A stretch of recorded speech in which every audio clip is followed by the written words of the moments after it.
Sports Talk Daily with Andrew Hustler Paterson and Michael Remis.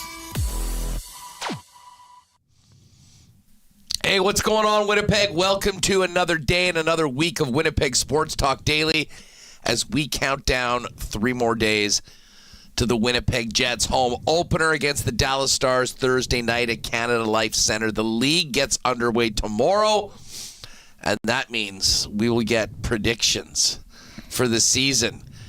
A little special segment of CoolBet WST winners. Connor and Remis joining me at the end of the program.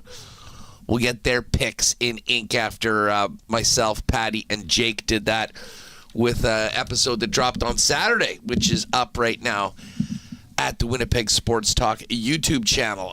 We do have a big show today, and obviously we're going to talk a lot of hockey. Now, we can't forget the Blue Jays. What a start to the ALDS at the Rogers Center.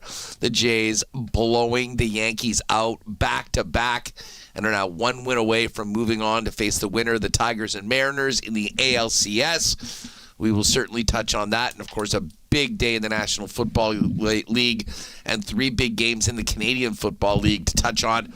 But there is a lot of hockey to talk about. A massive, earth-shaking extension with the number 1 superstar in the National Hockey League. Rumblings that we'll get a Kyle Connor extension quite soon, maybe as early as Thursday before the home opener. We've got the waiver wire to look at. We've got an unfortunate injury from the Winnipeg Jets coming out of the preseason finale.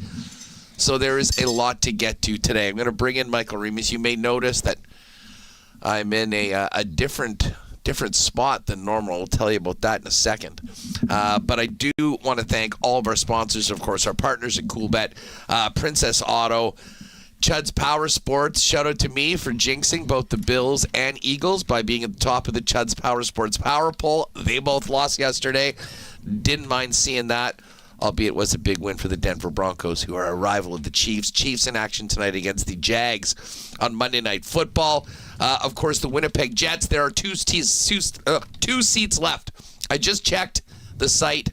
If you go to winnipegjets.com/WST, there are but 2 seats remaining with the WST crew for the home opener. So if you haven't got those already, don't wait any longer. Jump on it, grab your seats. It's going to be a real fun night with the WST crew and 15,000 of our closest friends to kick off the season. HSC Millionaire Lottery, Rollies Transfer, Save-A-Tel Dental Center and Canadian Club, friends at Manitoba Battery, Boston Pizza, Royal Sports, Little Brown Jug. We'll get to a Why Not question of the day for Fans First Why Not question of the day for Not Autocorp at Waverly and McGillivray. And, of course, dive into a little fan feedback from fansfirst.ca. Yes, I am not in the usual studio location for WST today.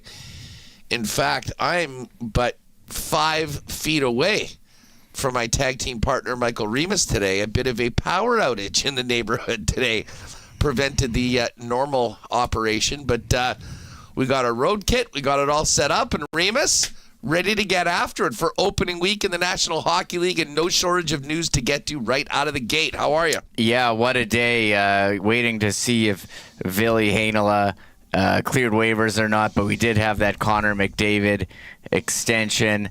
MLB playoffs, full slate of NFL yesterday with a big upset on Sunday night. So certainly lots to get to here as I just adjust all my stuff here. So you heard it right off the bat. I mean, we'll just focus in on the Winnipeg Jets. Bad news about Cole Perfetti. We'll hear from Scott Arnieal in just a minute. He was injured in what is described and certainly looked like somewhat of a fluke injury. And I was still, when I heard that he was down, I was wondering exactly what he was, like what the issue was. Was it a shoulder? Was it something abdominal? It sounds like it's his ankle. Now, we've heard people mention sprains, high ankle sprains. Scott Arnieal has just said that he's week to week right now. But unfortunate that Cole Perfetti will not be part of the opening lineup on Thursday night, and he'll be in a suit, presumably, on the bench when the team is introduced. But his misfortune is the opportunity that Nikita Chibrikov was looking to get into the lineup and make the opening day roster, and that is exactly how it looks. like he'll be in Perfetti's spot on that second line. The good news, now, while he didn't play on the weekend, Jonathan Toews was back in practice yesterday, actually skated again today, I believe, with Adam Lowry on the rehab rink. So Toews looks like he will be a part of the lineup, which is great news, but unfortunately Cole Perfetti will not be. But Nikita Chibrikov, we'll talk much more about him. Kevin Sawyer is going to be joining us, Mike McIntyre as well. So we'll dive into that and the opportunity for Chibrikov coming up. But Remo, as we went into the show today, we knew that we'd be waiting for somebody to report or the tweet of players going through waivers, because yesterday, right around 1 p.m., about 24 hours ago, Walter Duehr up front and Ville Heinola placed on waivers by the Winnipeg Jets. And a lot of speculation as to whether that was the final time for Ville Heinola with the organization. The answer to that, courtesy of Ken Wiebe, is no. Ville Heinola was not claimed on waivers. Neither was Walker Duehr. Both will presumably be on their way to the Manitoba Moose, who've opened up their training camp in a big inter-squad game yesterday in Steinbach. So the answer, at least to the Ville question, is no, he didn't clear waiver. Or sorry, yes, he did clear waivers, and no, he's not leaving. And that is honestly great news for the Winnipeg Jets. I mean, you know they're dealing with the Sandberg injury. They do have Cale Clague there. But, much like we're seeing with Chibrikov right now, often it takes a bad break and a bit of misfortune to someone else to be able to give you that opportunity to get in there. So at least for the time being, Ville Heinola is still an asset of the organization, and we'll get to play some big minutes, potentially with Elias Salmonson down on the farm with the Moose. Yeah, you asked me yesterday if I thought Ville would clear, and you know what? Former first-round pick, defenseman. What teams around the league have for this guy who was, when he was drafted, you thought he was going to be a big part of the organization. Really hasn't worked out for him, hasn't been able to reach out and claim a roster spot. He's been injured, frequently, and just hasn't had that type of performance. But would someone out there, take a chance on him and claim him off waivers? Like we've seen Johnny Kovacevic claimed off waivers, like we've seen Declan Chisholm claimed off waivers. And I think at this time of year, so many guys, well, one, I don't think his stock is very high because he hasn't really performed at the NHL level. And I think also a lot of guys are, a lot of teams are putting players through waivers as they try to get their roster set for opening day, and I just don't know I don't think there's enough body of work here for someone to want to put in a claim. So good news for the Jets that Ville Heinola will be going down to the Moose. What's his future going to be in that organization? Is he even an NHL player? Like, what's his ceiling? A third pair power play specialist? What do they envision? Well, he's going to play. He's going to work back to his game. Still, you look at his age. He's still, early 20s. I think there's time with health to gain back some of those missed years due to injury and further develop. So good news for the Jets. The Moose seem to be primed for a big season with all the veterans signing. Walker Duehr, Cale Clague, Samuel Fagamo. They have a lot of guys there. So nice news for the Jets that Ville Heinola not claimed on waivers, but I think it also speaks to where people see him around the league as well. Yeah, listen, Ville, if this was, obviously he wouldn't have been waivers eligible a couple of years ago, but I think there would have definitely been a team that would jump at him.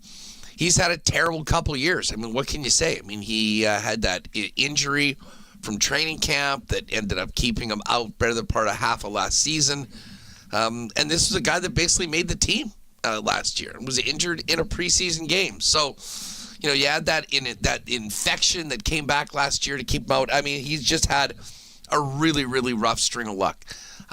You would hope for his personal sake that maybe the luck starts going his way. But to your point about the Moose, he's going to be going to a team that is at least on paper. And again, we'll see what happens once the puck drops on the American Hockey League season. But a team that is in just a different stratosphere talent-wise. You mentioned those other guys. We can't forget Phil DiGiuseppe. Just won a Calder Cup as part of the Abbotsford team last year in the Canucks organization. And, of course, Braden Yeager's there. Brad Lambert's going to be there. Ville Heinola's going to be there. So this is a team that I think has much higher expectations, will play at a much more competitive level. And I think that you'll see potentially for players like Heinola, but also Braden Yeager, Brad Lambert, maybe more of a competition even for ice time with that club right there, which, could also be a really good thing. Bottom line is Ville didn't seem to be in the on the right end of the depth chart. Something had to give. He was the one that was on waivers, and I would say it is good fortune for the Winnipeg Jets that he is staying with the club now with the Manitoba Moose and can be recalled when needed. The guy that's not going back to the Manitoba Moose, Remis, is Nikita Chibrikov, and it was a big weekend for Chibrikov. He signed a contract extension with the Winnipeg Jets, a 2-year, one-way deal at $875 a year. And on top of inking that contract, Reem, he's also now getting the call to take Cole Perfetti's place on that second line, at least to start, while he's out week to week with his ankle injury. Yeah. When Nikita Chibrikov has been in the lineup in the NHL, he's produced, he's shown tenacity, hard worker, go in the corners, but he's also put points on the board. So I think that says what the organization thinks about him, to put him, first crack at the spot with Jonathan Toews, with Gus Nyquist. He could be the motor on that line. Look, he got 3 points in 4 games. He's got 3 goals in 5 NHL games. I don't think that pace is going to continue, but I think you want to see more of this guy. Is this just a hot streak to start a career, or is this guy who can be a contributor to the team? He's you certainly notice him on the ice. And second line Chibrikov, not exactly what they envisioned going into the season, and this, preseason been a rough one for the Jets with the Sandberg injury, with the Perfetti injury. But you'd rather have them now than in April. But, you can look back a year ago, that hot start that they had last season, what a dream that was. And I don't want to say this is a nightmare to have these guys injured, but not ideal for the President's Trophy, defending President's Trophy winners. So there's the latest on the Jets. Ville clears waivers. Chibrikov is in for Perfetti. He's got a new contract, and we await the countdown to the puck drop on Thursday night at Canada Life Centre. Jonathan Toews back skating with the group. Practiced yesterday, skated again on his own today, or I guess with Adam Lowry. And the team will continue to practice. But I'll just say one more thing on Chibrikov. It is a real credit to him that he gets this opportunity, in that you've got a lot of other veteran players with this group that, much like the centers, they just move guys up the list. I mean, Nino Niederreiter could go to that spot. I mean, Alex Iafallo's played in the top 6. The fact that Chibrikov has played himself into the position that he is going to be the one that gets the opportunity, I think speaks really well of the camp that he had and how he's gotten better all the way through. And, of course, what he showed in limited NHL time last season. And Remis, like we've said before, this is an opportunity that you cannot take for granted. But the style of game that he has, I mean, I think we've heard a lot of people say he probably projects to be more a bottom 6 forward. But you mentioned it. I mean, he's buried some chances. He's looked good in the preseason. He's going to be playing with a guy that certainly knows how to take care of business in his own end.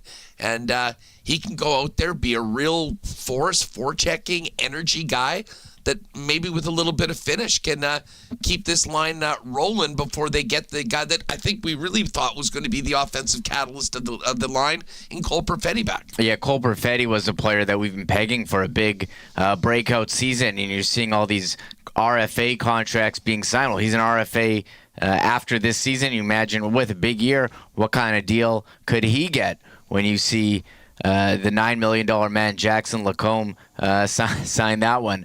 But look, they'll try out Chibrikov. We'll see if it works. I think they always have in their back pocket, try Alex Iafallo. He seemingly played on just about every line. Nino Niederreiter, he's a guy who can move up. But those guys have all practiced together, throughout training camp. Easy just to plug in one guy and then rejig your entire line. So congrats to Chibrikov, who's, I think, earned this opportunity. It's going to be up to him now if he can stick there on the second line. Yeah, no doubt about that. Let's hear from Scott Arnieal. This was the update from yesterday's practice after an off day Saturday. Of course, the game was on Friday night. Arnie said after the game it didn't look good. So I think most Jet fans, if they'd heard that, were somewhat ready for not great news. But this was Arnie yesterday with the Perfetti update. Yeah, ankle injury. He'll be out week to week. So not the best news that we wanted to get. But that's right. That is? No, that's not the best news we wanted to get. No. So. And no telling how many weeks. It's just week to week. Yeah, I just, with ankles, that's tough. That's when something's broken. I'm not going to be a doctor, but if it's broken, and you usually have a pretty good timeline. When it's high ankle sprain, that gets a little trickier. Okay. But Jonathan Toews was back today. Yep. It's a good sight, I guess. Yeah, that's why we call it day to day. Yeah. Yeah, no, it's good. And back up and running full bore. So, like I said, there's a little precautionary there, a little bit in the game down in Mini. So now he's back. Feels pretty good, and so that's what we're hoping. Should we read anything into the fact that Nikita Chibrikov was in Cole's spot on that line? We're going to be there again on Tuesday. We're going to see how it looks again on Tuesday. Obviously, he's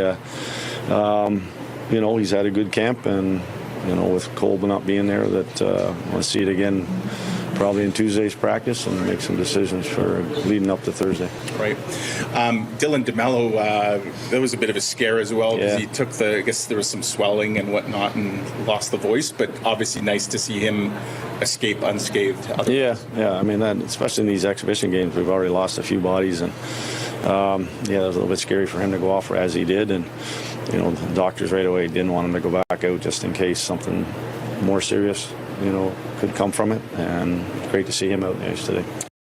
All right, so there's the injury update, and Dylan DeMello did leave as well, but it was precautionary, much like Vlad Nemesnikov in the game before.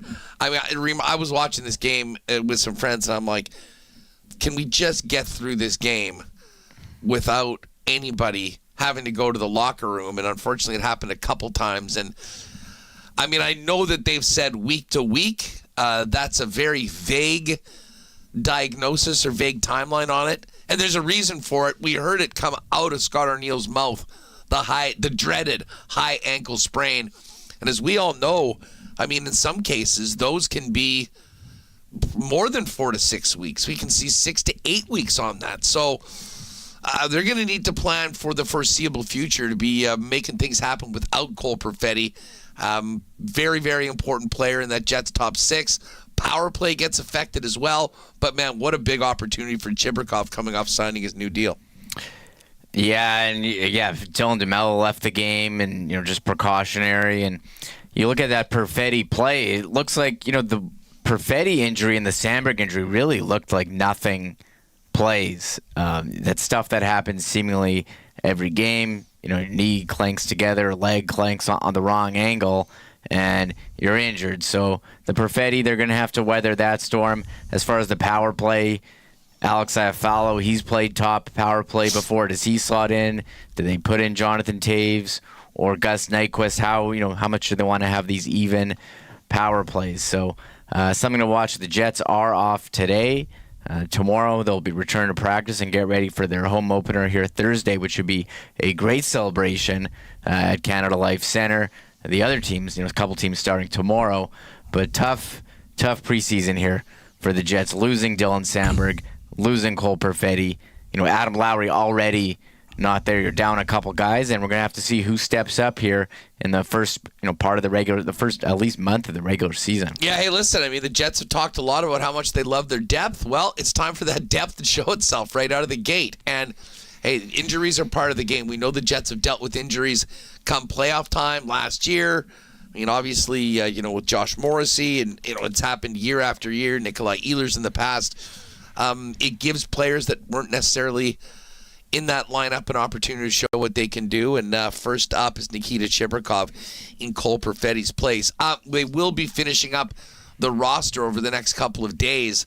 As we mentioned, Walker, Duer, and Villy were the ones that hit the waiver wire yesterday. Here's just one more clip from Arnieal on the tough decisions that he and the management have to get to that opening day roster. They're real tough. They're real tough. We still, obviously, some guys have to go on today at 1, and Yeah, it's just, this is a tough part because you're down to, there's some guys that were maybe long shots that stayed a little longer, or there's guys that, that were just, having good camps and those type of things. But now you're down into numbers, and, in the past you could probably get to your numbers a little quicker, but, we've had these injuries here just in the last few days here that really kind of changed things. So just talking about in the organization, probably Tuesday's practice will have more of you guys will have more of an idea what we're going to look like. We do have guys on IR, so changes your 23-man roster a little bit for how you have to go into Monday's sort of numbers. So we'll finish some things up today, and then we'll talk about what we're going to do for Tuesday. All right, good stuff. We're going to get right into the Jets with Kevin Sawyer in just a minute. As I mentioned right off the top of the show, if you haven't already gotten your tickets for the opening night game with us Thursday night, there are exactly 2 remaining. I just checked it. So if you're with us live and you don't want to miss out, go to winnipegjets.com/WST. Grab your ticket. It also includes a beverage of your choice done through the Jets 360 app. We'll all hook up before the game to kick off the season in style. And, hey, another date that you want to think about for Thursday night, midnight Thursday, is the next deadline in the HSC Millionaire Lottery. You want to make sure that you're in for all the incredible prizes, including the Super Bonus, which will include $55,000 cash, or maybe a suite for a Jet game, food and beverage, a $25 Indigeno travel voucher, and $20K. It is all part of the Super Bonus that is available right now. But you got to get your tickets by Thursday night at midnight. 4 winners of gas and groceries from Red River Co-op. Go to hscmillionaire.com or your local Red River Co-op or London Drugs location if you want to buy your tickets in person. You'll be eligible for all the incredible early bird prizes and, of course, the grand prize, Manitoba's newest millionaire, one of 5 dream home packages worth $1.5 million or $1.25 million cash. All right, look, this is the commitment that Kevin Sawyer has to Winnipeg Jet fans, us on Winnipeg Sports Talk, joining us live from a golf cart in what looks like a pretty nice day to be on the course. Kevin Sawyer joins us now. Kev, what's going on? How are you? Taking a little time away from the clubs here just to hang out and talk some Jets hockey. Everything's good. Back in BC for the last couple of days with my son, with my family, some buddies, and then heading back to Winnipeg for the long haul. Looking forward to it. Well, listen, I can't thank you enough for jumping on today, especially considering that you're swinging it. But let's get right. You listen. We were just speaking about the Jets news right off the bat. We have not forgotten. I'm sure you've probably heard this Connor McDavid extension, but if you haven't, 2 years, $12.5 million. What did you think when you heard that, Kev? Yeah, honestly, I wasn't surprised. I mean, it's shocking because considering the money left on the table, I think it's easy to assume that he left $8 million a year on the table. I mean, if 17 is Kaprizov, I mean, McDavid has to be 20. But at the same time, I mean, if he wasn't going to leave money on the table, he would have signed a long time ago. So not surprised. This is a I want to win now contract. And he's basically, in my opinion, giving the Edmonton Oilers 2 years, 3 years, including this year, to say we got to get this done or I'm gone. Yeah, it certainly does put the pressure squarely on Scotty Bowman. But when you think about what Kaprizov just got and, what Kyle Connor might got, what Mitch Marner went, that's a lot of money left on the table just as a former player and a guy that knows how the PA works. How do you think this is going over with the other agents in the league and the guys in the PA office? I remember being, at the PA meetings back when I was playing, and this was back in 2003, where the dialogue at those meetings was a lot of, listen, it's up. You owe it to the players that are going to be coming after you to sign for as much as you possibly can. Now, Kevin Sawyer wasn't bumping that up at all, league minimum. But, I mean, that's the narrative, and it's the responsibility of players to push those wages up.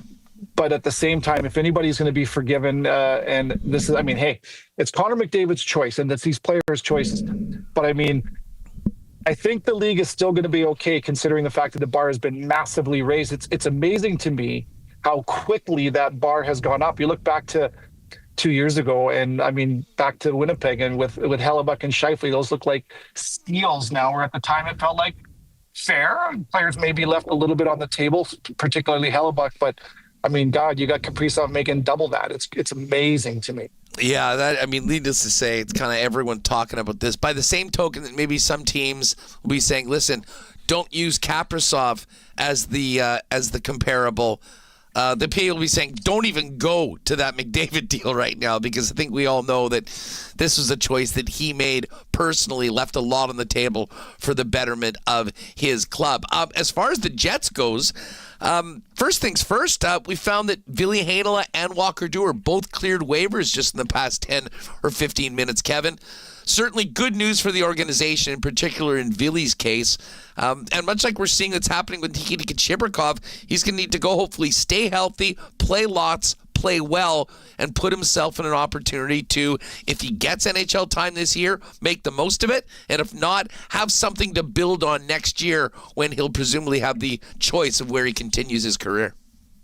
I see this kid getting a real opportunity here early, and that's the game of hockey. That's the NHL, where injuries can dictate your future. I mean, if everybody's healthy, it's amazing how the picture here for Winnipeg has changed, and now they have to make some difficult decisions. And for me, it's clear that they don't want to elevate guys from the roster like Iafallo up to fill holes in the second line. I think that they're looking at guys like Lambert and Chibrikov saying this is where they have to play if they're going to be successful in this league and help our team.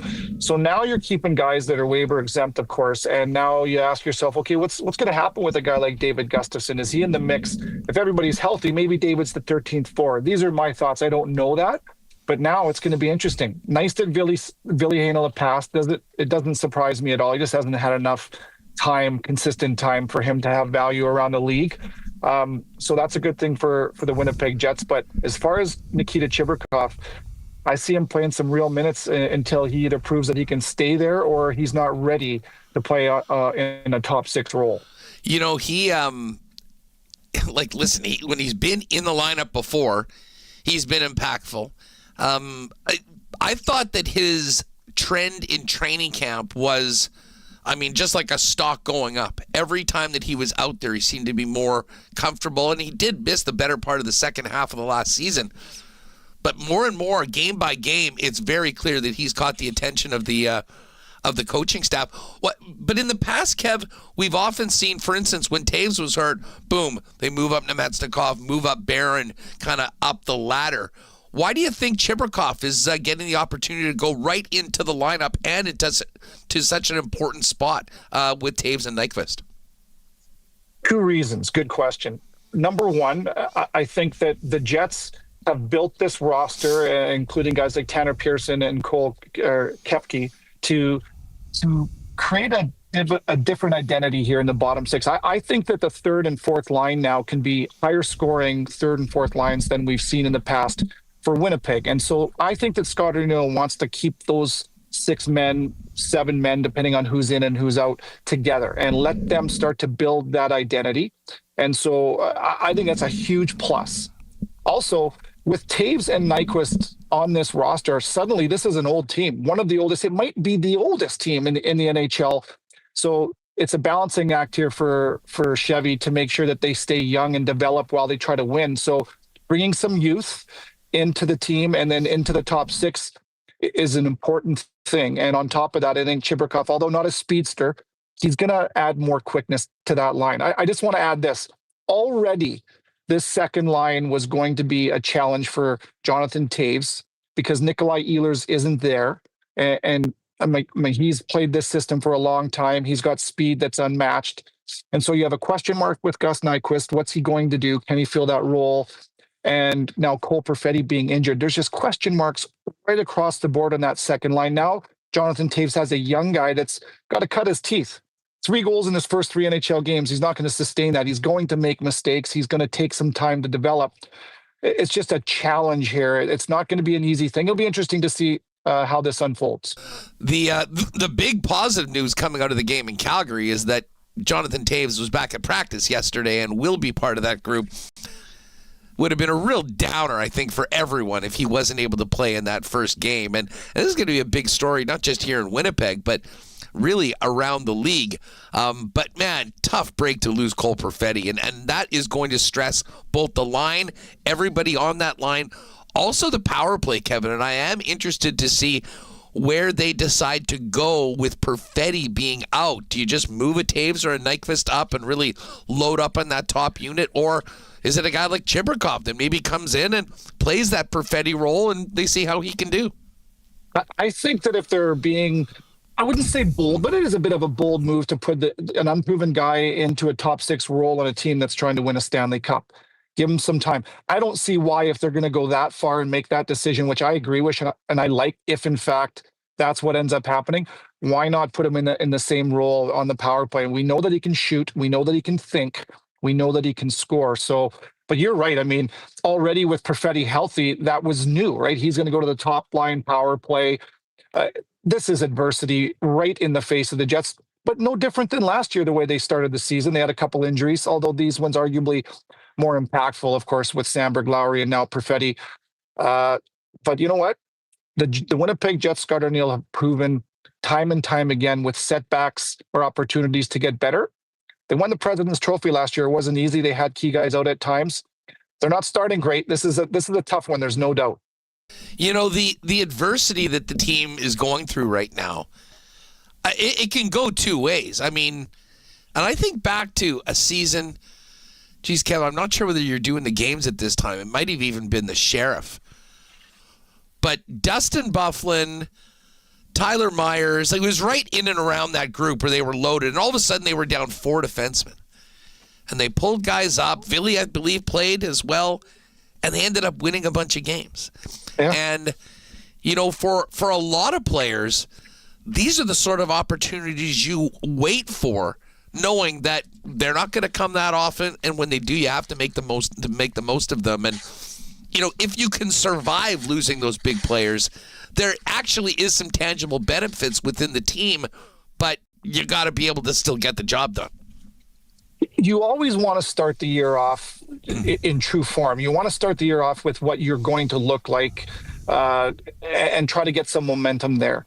I was thinking in the offseason, Chibrikov, Lambert, and Salamonson have to get time. And that's not going to be an easy thing to do. If everybody's healthy and this team is playing to the potential that they know they can, then where do you get these guys some development time, some runway to start becoming an NHLer? Well, there's the positive. Boom. Now you've got it. You don't want it off of the starting gates, but that's the positive. And listen, the one thing this team has is an identity that they are going to be able to lean on, and that is winning from defense first mentality. And that's the first thing that you always want to teach a young guy, to play the game without the puck. So here's the opportunity. And he's got mentors. Like I mentioned, it's an old team. This is a veteran team. They've got guys that have been through this. I see that there being some growing pains with this, and it's not going to be a 15-1 start, most likely, like last year. But I see the Jets coming out the other side of this being a better team and a better organization all around. You know, Kevin, it's kind of funny in that the aftermath of the Perfetti injury, you know, we focus a lot on the second line. We've been talking about the second line, as you just mentioned, all off-season long with the absence of Nikolai Ehlers and bringing Jonathan Taves in. Gustav Nyquist kind of was the quiet, we'll see how he goes. I would argue, and by the way, he's looked pretty good in the preseason. He's shown that he can get into some dangerous spots and do things offensively. What a boost to the team it would be if he in particular could be part of a good start for that line. Because he's a guy on a 1-year contract that has a lot to prove. And again, he is only 2 years removed from a career year and is certainly being put in a position where he'll have plenty of opportunities to do good things for Winnipeg.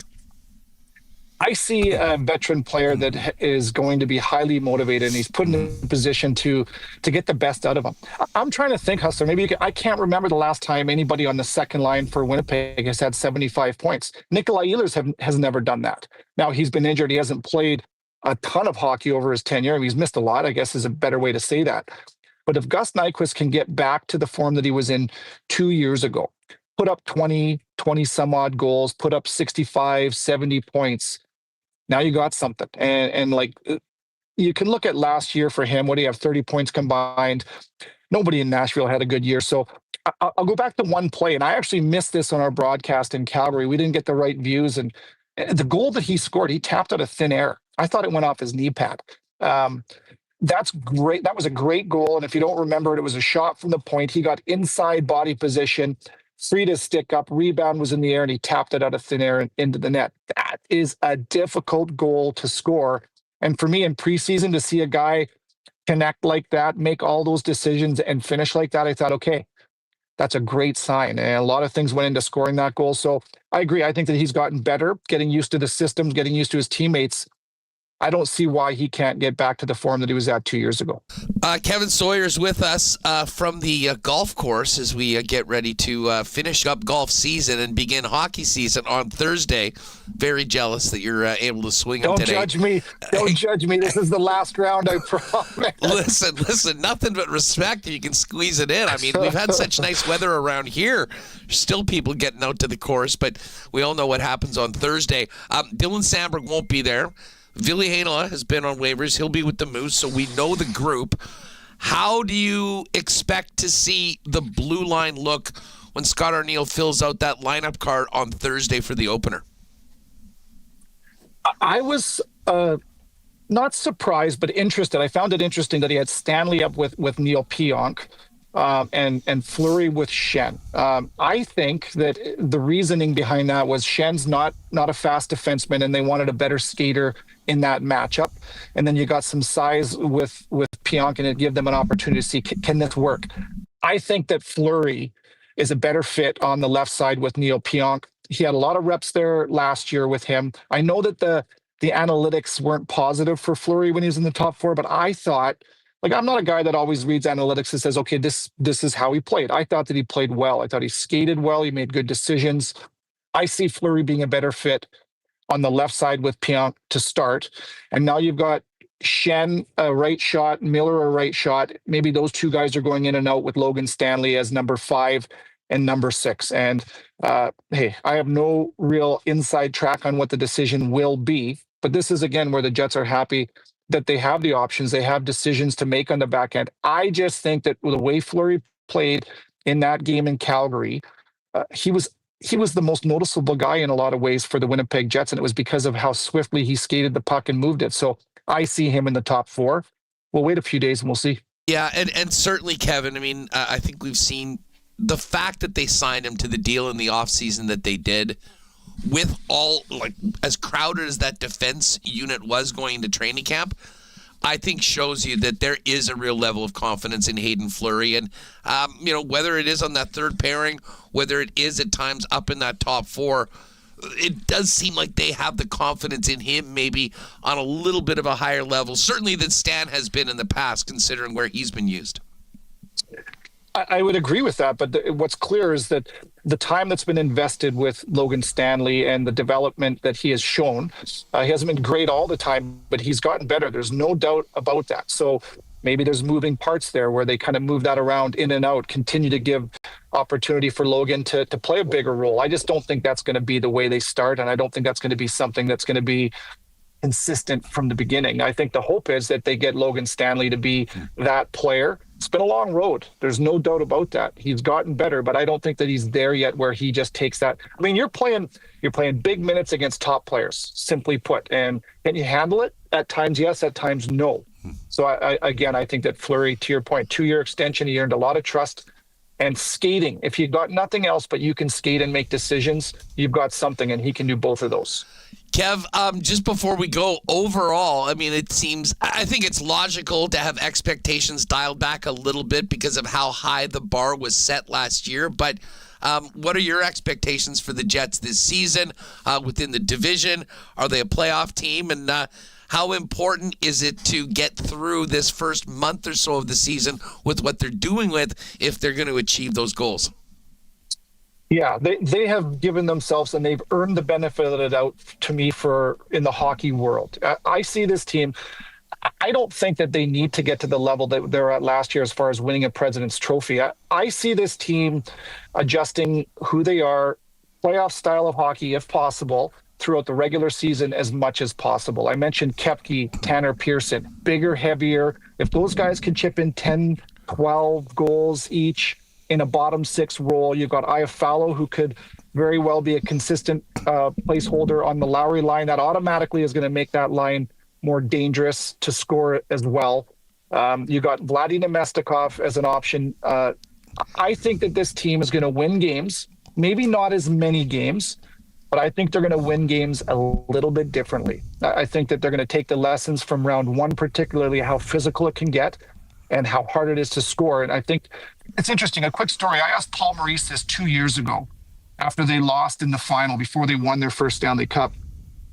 How do you take the lessons you learned about what you need to do in the playoffs and practice those in October and November when the rest of the league isn't doing those same things? And he said, it's funny you ask, that's exactly what we're working on this week. And it's about sometimes giving up easy offense to try to do the right thing, score the right way, attack in a playoff style. So I see this team standing and sticking to maybe a little bit of a newer mentality when it comes to, yeah, we want to win and become a playoff team and try to win our division, but we also want to make sure that we're ready to win in the playoffs when that time comes. Hey, Kev, just on the way out, I've been really impressed with Parker Ford. I thought he had another really strong game against Calgary. How much heat is he putting on David Gustafson for that final spot on the roster? A ton. That's a good question. And all due respect to Gus, because I think that he's played solid when he's been given the opportunity. We all know how well liked he is. I think Parker Ford is an upgrade with all due respect, because he's got some touch. He can score in different ways, I think. But I mean, this guy wants to be the biggest pain in the butt. I think he enjoys it.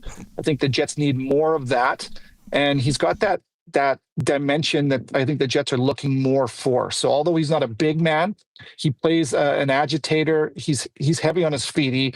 He can finish checks and impact the game in that way. I think that he's got an inside track there. I'm not going to be at all surprised to see him spending some quality time with Winnipeg this year. Kev, we could talk to you all afternoon, but you got the golf ball to hit. We will let you get back out there. Thanks so much for taking the time to join us. Really looking forward to seeing you back in the Peg and at the rink for the big one on Thursday night as we get ready for one of 82.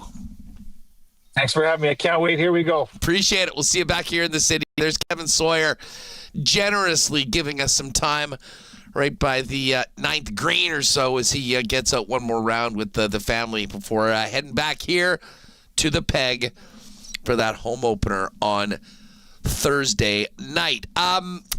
Do want to thank our friends at Rolly's Transfer. Wanted to get Kevin right there right away, but folks, Kev is going to be moving very quickly from out there in BC back to Winnipeg.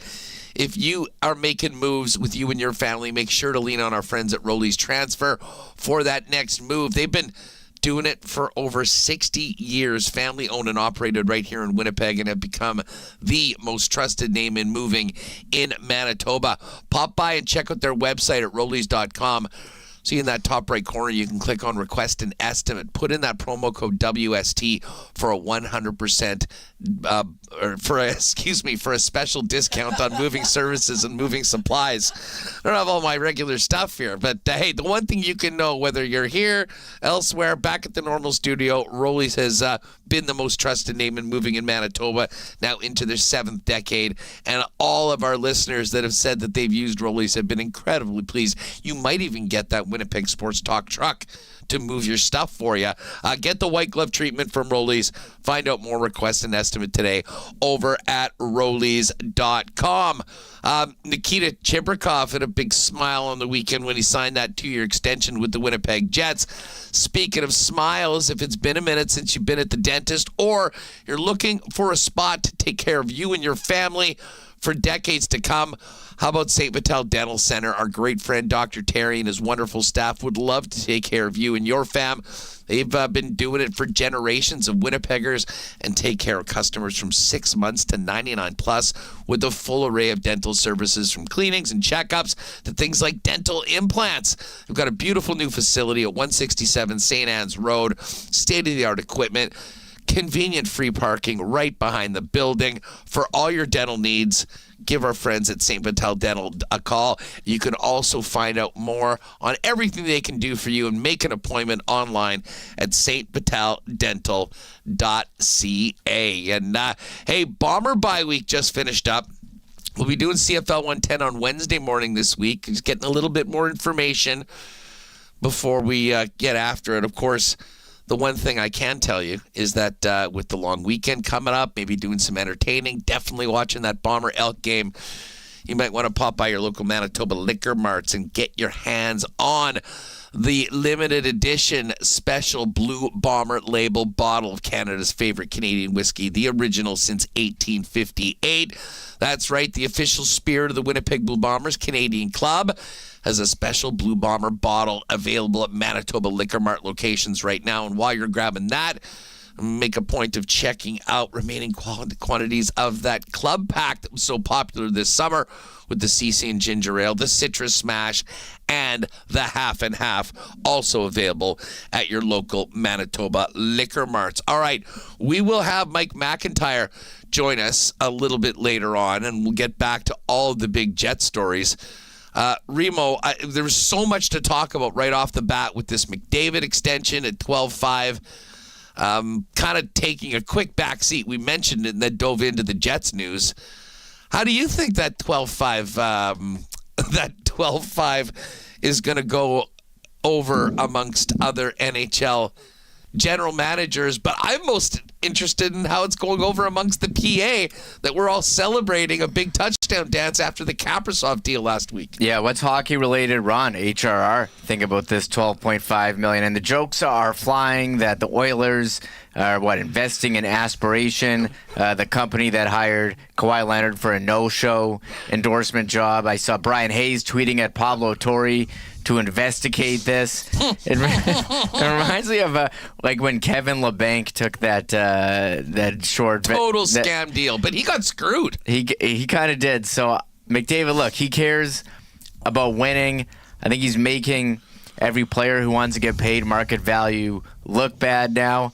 Great deal for the Oilers, for them, and they'll be able to build. It's taken them a long time to shore up this goaltending situation that they've had. And, they haven't, when they have had money, they haven't spent it wisely, going for aging veterans last year instead of signing Dylan Holloway and Philip Broberg. I'm sure those guys would look pretty good in an Oilers uniform right now. So signing McDavid, it does leave some money on the table to make some other moves for them. So great move for them, but he's making everyone look bad, and that doesn't seem right, that he's taking 12.5, because we're talking about the Kyle Connor contract, and we're saying, okay, well, we're waiting for Kaprizov, McDavid, Jack Eichel. I mean, who Kempe. There's a number of players who need new deals. Kyle Connor is one of those. And what does this mean for Kyle Connor? Like, could he get the same as Connor McDavid? There's been reports he's looking for a $12 million deal, similar to Mitch Marner. So just when we've seen this contract situation in the NHL flipped on its head, where you see, guys getting Jackson Lacombe gets $9 million. Lane Hudson's looking for about that. I saw Logan Cooley. Frank Cervelli reported today that he turned down some monster deal as well. Yeah, like 11 per, 7 by 11. 8 years, $77 million. That's 9.6 AAV. Okay. I think he's looking for more. And again, he's a player, 21 years old. Utah. They've got some great young talent there, but 12.5 seems low. So I guess good for him. I'm sure he can make it up in endorsement money. He might actually have to do the endorsements to make that money. I don't think no show goes in the NHL, but we'll see. We'll see what happens. He wants to win. But losing back-to-back Stanley Cup Finals. You saw the video of him in the room, how bad he wants it, and he's taking one for the team here. Well, Mike McIntyre is going to jump on. I'm interested to get Mike's take on all of this. It did allow the Oilers to do some other business, which is hilarious. They've basically taken the money that I guess they probably should have been paying McDavid, who, based on the market right now, is a $20 million player. And they're signing Jake Wallman to a 7-year extension at $7 million per. Hard to believe this was a guy that Detroit had to give somebody a second-round pick a couple of years ago to get him off their roster. San Jose immediately plays him, turns him into, I believe, a first-rounder, if I'm not mistaken. Good bit of business by Mike Greer. And now a good bit of business by Jake Wallman's agent. He's going to be staying in Edmonton.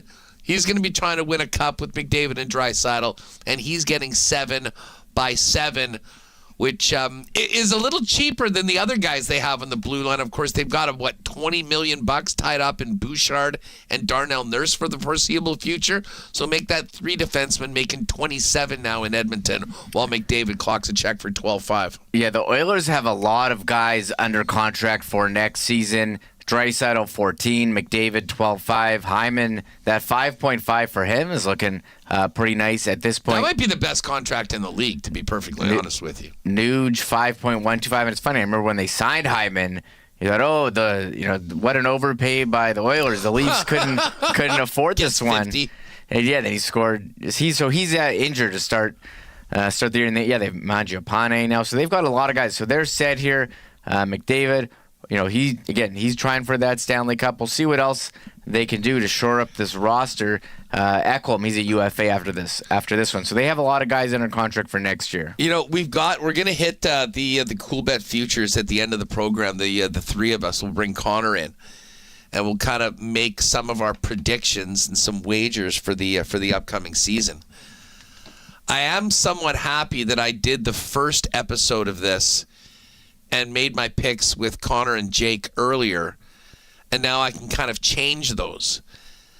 Because to be honest, I was sort of fading the Oilers when we were talking about the upcoming season. I mean, a team that has just been to back-to-back Cup finals and just fallen short. All of the concern and question marks about McDavid for this season. I thought it had the potential to actually go really badly for Edmonton. Now that McDavid has made this commitment for 2 more seasons at that number, I don't see how this works as anything other than galvanizing for every player that's wearing an Oiler jersey. And I'll tell you what, if they don't get it done over the course of these next 2 seasons, like the third season, fine, it really seems like this is these first 2 years. It'll be, certainly no one will be able to say that Connor McDavid didn't do absolutely everything in his power to get his hands on a Stanley Cup. There's a lot of guys that talk about it. He's really backed it up, and you can imagine how our friends at EST are feeling right now after that number came through. I know they'd all love to have had an 8 by it, and they would have been more than happy to pay more. It didn't seem like an 8-year deal was realistic right now. So they've got the best player in the world for the next 3 years of his prime, and a very clearly set goal that nothing else will come close to if they don't manage to achieve it. Yeah, I think you saw here last year, what it meant for the organization when Scheifele and Hellebuyck, re-signed. You saw in Toronto this year, Vladdy, a lot of questions about him before the start of the season that they had after he committed.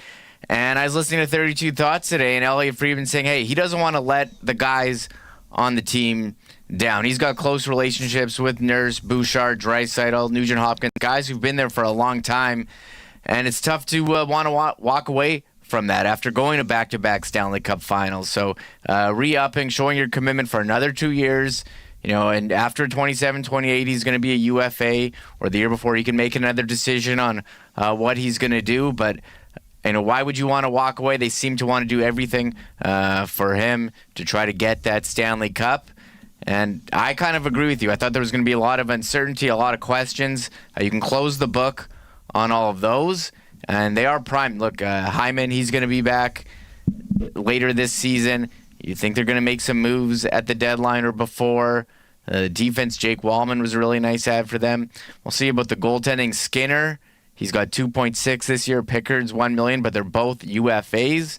Do they go and get someone or go make a trade? They just did. They just got Connor Ingram. Well, he's in the AHL and he's a UFA after this season too. So there's no long-term commitment. So maybe after this year, with the cap going up, they get some big goalie if it doesn't work out for them. I mean, at a certain point, you got to squeeze that all in. And the bottom line is, with McDavid, with Draisaitl, you will have players that will take less to come play there because they think they will have a chance to win a championship. But we're going to get to that. We're definitely going to have to talk some Blue Jays as well with Mike McIntyre coming up. Stay tuned, though. Connor's going to join us at the bottom of the hour, and we'll get some picks and predictions for the NHL season coming up. Just before we bring in Mike McIntyre, of course, huge thanks to our friends at Princess Auto, great supporters of WST, and of course your Winnipeg Blue Bombers, with the home of the Bombers being Princess Auto Stadium. Counting down to another sold-out game, October 17th against the Saskatchewan Roughriders. The Bombers, though, on the road in Edmonton for another huge game this year.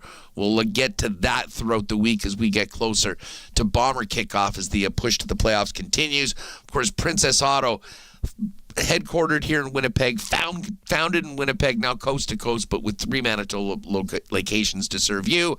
Panet Road, Portage Avenue West, Brandon, out for our friends in Westman. And of course, you can always shop online 24/7, 365 over at princessauto.com. Yes, I did jinx both the Bills and the Eagles with the first edition of the Chud Sports Power Poll on Friday. We were hitting the NFL. We'll have our preseason NHL Power Poll for Chuds before we drop the puck on the season. But it is just so great to have Chud's Power Sports on board with us for over 80 years in the Gimli community, being a real leader in Manitoba's true power sports superstore. They really do have it all, gang. ATVs, UTVs, bikes and street bikes, but tractors and golf carts, the Argo, Sasquatch vehicles, not to mention, as we get ready for winter, an incredible selection of snowmobiles, ice houses, RVs, you name it, they have it, along with the best and most experienced sales and financing personnel, 130 years combined from the gang there, ready to take care of you. You are always welcome at Chud's, and adventure awaits right now with your fall must-haves like the ATVs, side-by-sides, personal transportation, getting those snowmobiles ready, and of course they got the biggest and best parts section in store. If you are thinking about working on that sled or getting it ready for the season, the great folks at Chud's will help you with the parts that you need and some great advice as well. Pop by and see them in Gimli, leaders of the Gimli community, Gimli and Highway 8 and 231. And of course, you can check them out online at chudspowersports.com. And also, for those of you that love a great deal, check out truenorthparts.ca. We've got some great clearance opportunities and great deals on there for gear, accessories, and so much more at truenorthparts.ca. One other thing that Chud's Power Sports carries, of course, is Manitoba Battery Products. Donnie and the gang at Manitoba Battery are the local leader when it comes to everything you need powering up your good times or your car or truck. And listen, with winter just around the corner, you got to make sure your battery's ready for it. Free battery testing at both Manitoba Battery locations, Logan Avenue and Dovercourt Drive. But they'll also be able to deliver those batteries to you anywhere inside the perimeter of Winnipeg. It all is just one step away, a click away, if you will. ManitobaBattery.com. Give them a call or pop by, see them in store. Wake up Winnipeg. Stop overpaying for batteries. Get the best prices and the best service and shop local at your local Manitoba Battery location. All right, let's get Mike McIntyre in here. And Mike, you know, we've sort of been all over the hockey and the big news, and of course we'll dive into the Jets, but how about them Blue Jays? I'm sure you had a great weekend following the Bluebird. Not maybe as fun as Kenny, who was there, but man, I can't believe the start to the ALDS for the Blue Jays. It's like they had 10 years of playoff futility and face plants all paid back to them in 2 magical games at the Dome. Yeah, serious FOMO on my part, watching Kenny and talking to Kenny as he was in that stadium. I mean, 2 really historic games. I mean, just so much about them. The Vladdy Grand Slam The Trey Savage, just absolute domination on the mound and, just looking basically unhittable. Obviously, the 23 runs, which hard to believe, Huss, that is an MLB playoff record for the first 2 games of a series. Like the Jays, they are firing on all cylinders. I've watched this team. I dare say I watched the majority of their 162 regular season games. I'm a big fan. And, there's a little bit of doubt in my mind because they'd scuttled a little bit down the stretch. The offense wasn't clicking quite the same way, but, they've quickly gone back to their foundation. This is their DNA. They are a nightmare for pitchers. They grind out at bats. They don't strike out very much, and they are a ton of fun to watch.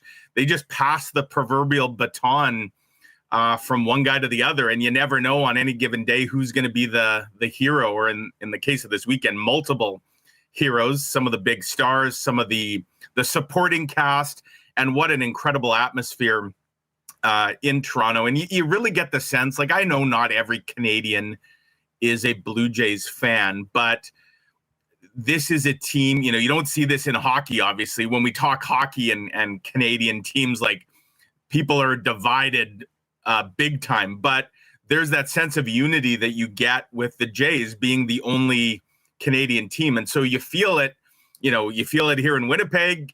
You get a sense just on social media, like, it just feels like everybody's kind of pulling in the same direction. So, yeah, it was a ton of fun. I am not taking a victory lap just yet. The Yankees, they've been embarrassed. They've been humiliated. They got their asses kicked. And, they're in their home stadium now. Huss, I was in Yankee Stadium the last time the Blue Jays won a game in that stadium. That was about a month ago on a Friday night, where my son and I were at the game as we came home from a cruise that we had been on with our family. I was also there on the Saturday where they lost, and they lost more than a game that day. That's when Bo Bichette got hurt, and they lost the next day too. We weren't at the Sunday game, but New York won the last 2 games of that series. That's all New York needs. They just need to win 2 in a row at home, and I wouldn't count them out at all. And if they were to do that, what does that do for the pressure? Like, if they can stave off elimination twice, and they already did it in the first round against Boston. Don't forget, the Red Sox won game 1, and that was a best of 3, and New York had to win 2 straight. So they're capable, no question. And if it were to force a game 5 on Friday back in Toronto, suddenly the pressure, I think, will have shifted. But so I'm not counting my victories just yet. But very encouraging, obviously, to see the Jays. I would have been happy if they won 2 really close ball games, but to win a couple of routs was very unexpected. Yeah, listen, it was a masterclass for the team, and for me, it started all off in game 1. The best sign possible for the Blue Jays, Vlad Guerrero going yard in his first at bat. This is a guy that had been in basically a coma for the month of September. And, partly it was part of the reason why I think many people were sort of hoping the Yankees would win. Vlad's been great in Yankee Stadium, and this team sort of brings out the best in him. And obviously, it's amazing that he hit the first grand slam in Blue Jays playoff history yesterday. Yeah. And to be honest, that's like maybe the 3rd or 4th headline from yesterday's game. The performance by Savage was straight up historic and a legendary way to truly start your Jays career. We saw the curtain call and the interview afterwards. This guy, what a way to ingratiate yourself to an entire nation. And we can't forget about Ernie Clement getting things going earlier. And Dalton Varsho was 4 for 4 with 4 extra base hits, 2 home runs at one point. And even that seems sort of a footnote. It just speaks to how perfect a start the Blue Jays had at home. Trey Savage is never going to have to buy a drink in Toronto. He probably will never have to buy a meal in Toronto. In fact, I would I would say that extends to his whole family. The interviews that were done during the game with his parents in the crowd. How many high fives for the old man yesterday? Oh my goodness. I saw one of my favorite tweets was because Trey Savage, for folks who haven't seen him, he's got that insane high arm angle, right? Which makes his release so unique. So when dad was high-fiving people, somebody remarked on Twitter that the dad has a high arm angle to his high five. You can see where you can see where he gets it as he comes towering down with the high five. Yeah, I mean, it was wholesome. It was awesome.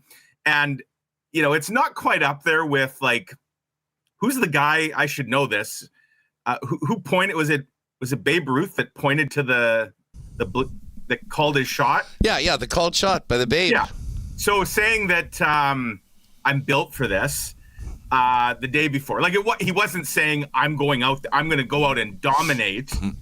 The Yankees won't be able to touch me. Like it wasn't that level of bravado, but saying I'm built for this. And then it's funny to see his comment after the game yesterday saying, well, geez, kind of dawned on me after I said that I better live up to that.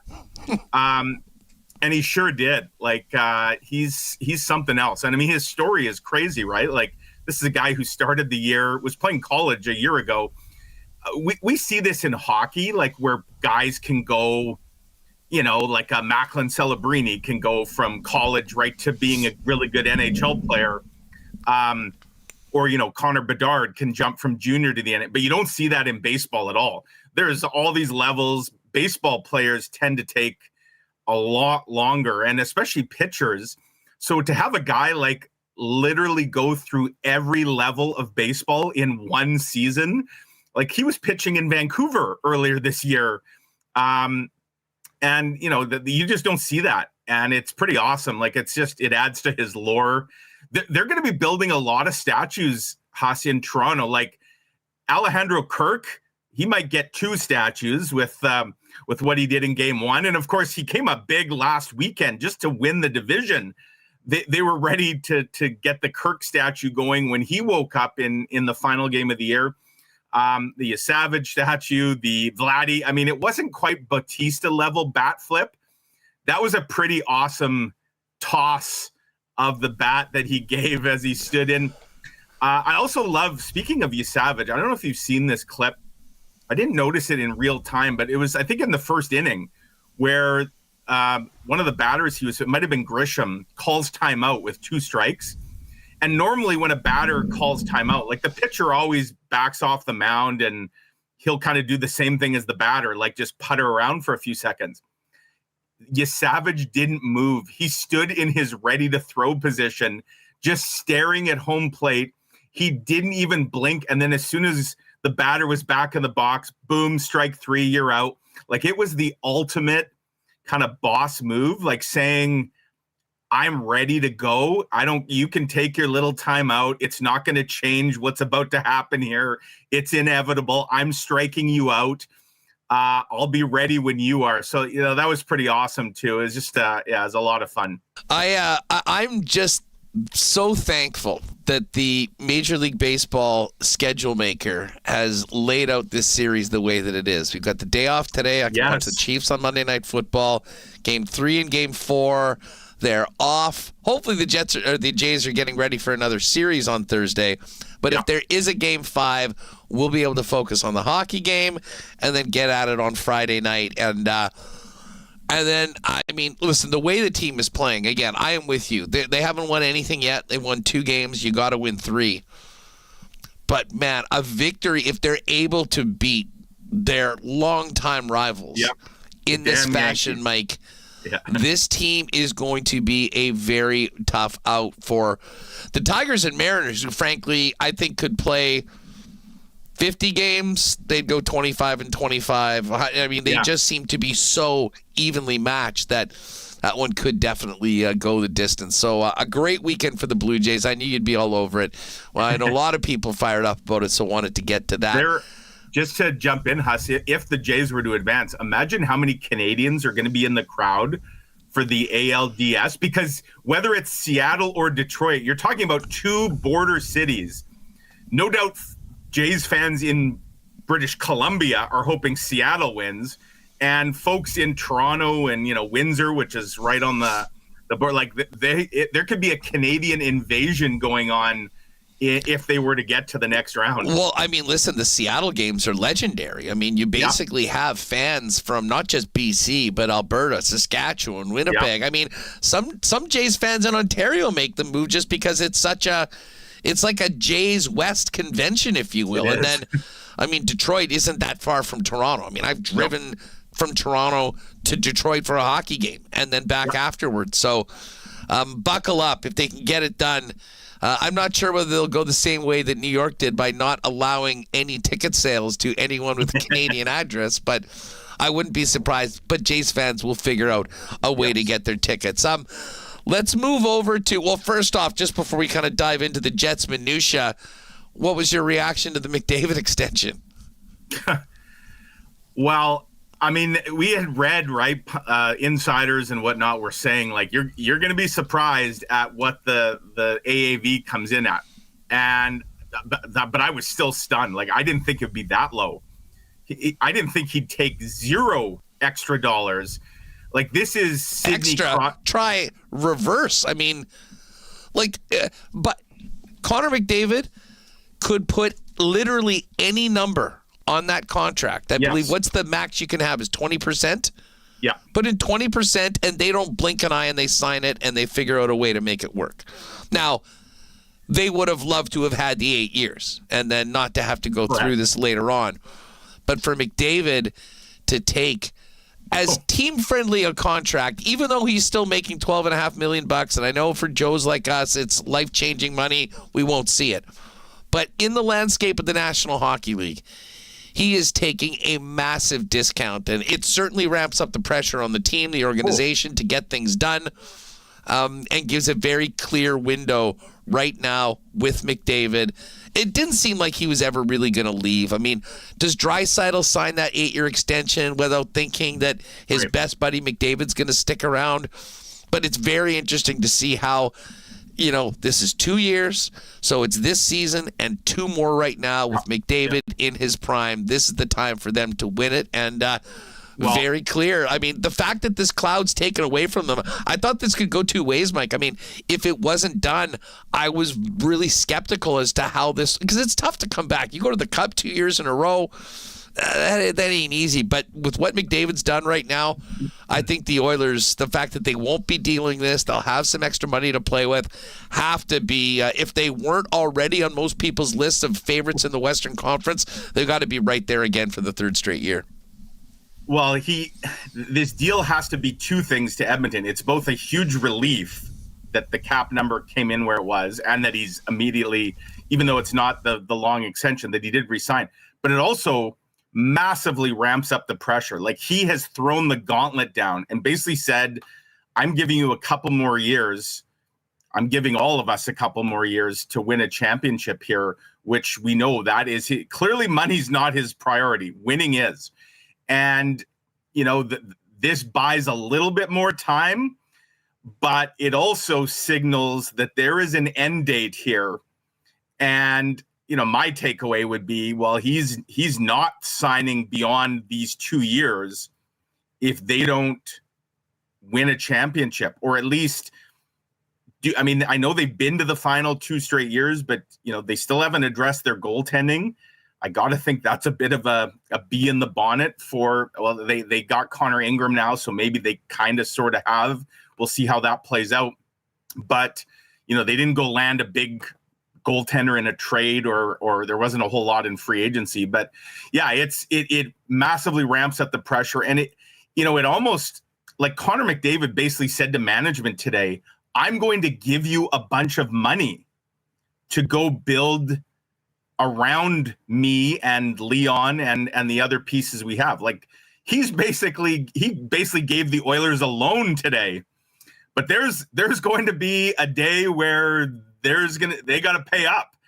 And the pay up, I'm not talking so much that they're going to have to give him a much bigger salary. I'm talking about he may just decide he's going somewhere else.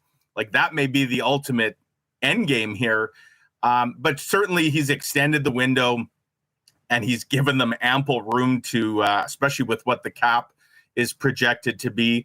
And it's the ultimate team first move. I do wonder, Huss, and maybe McDavid is such a unicorn, and this is such a unique situation, but I wonder deep down how the NHLPA feels about this. Mike, that was the first thing I said. I mean, I don't wonder at all. They're pissed. Yeah. I mean, for every reason why everyone goes, oh, the best thing ever for the NHLPA is this Kaprizov deal. And, teams would be saying, hey, this was a little bit of this was a strange situation. They had to do it, blah, blah, blah. By the same token, if you want to call Kaprizov maybe a little overcompensated, I've got some time for that. Yeah. To have your best player in the league making significantly less than a number of other players, and that will be the case over the course of the next 12 months, is not something that I think the PA is very happy of. As Remis said, our old buddy HRR, Ron Hainsey, and the guys in that room are probably saying, don't do it to McDavid and his agent. Yeah, I mean, I just imagine how negotiations go. Now a player who doesn't do that is going to be labeled as selfish. Oh, look at this guy! How he's ruining his team by taking that. No one else is doing that. No news for you. It actually reminds me, and it's a little different, but this goes back to when the Sedins were in their prime, and there was a lot of hand wringing. I remember when they always signed simultaneous deals, right? And there was a time when they were seen as taking under market value. And again, part of that was because they were both such a big ticket, and collectively together, it was an even bigger ticket. But, that was the perception and Vancouver got to the Cup final in 2011. They didn't win it.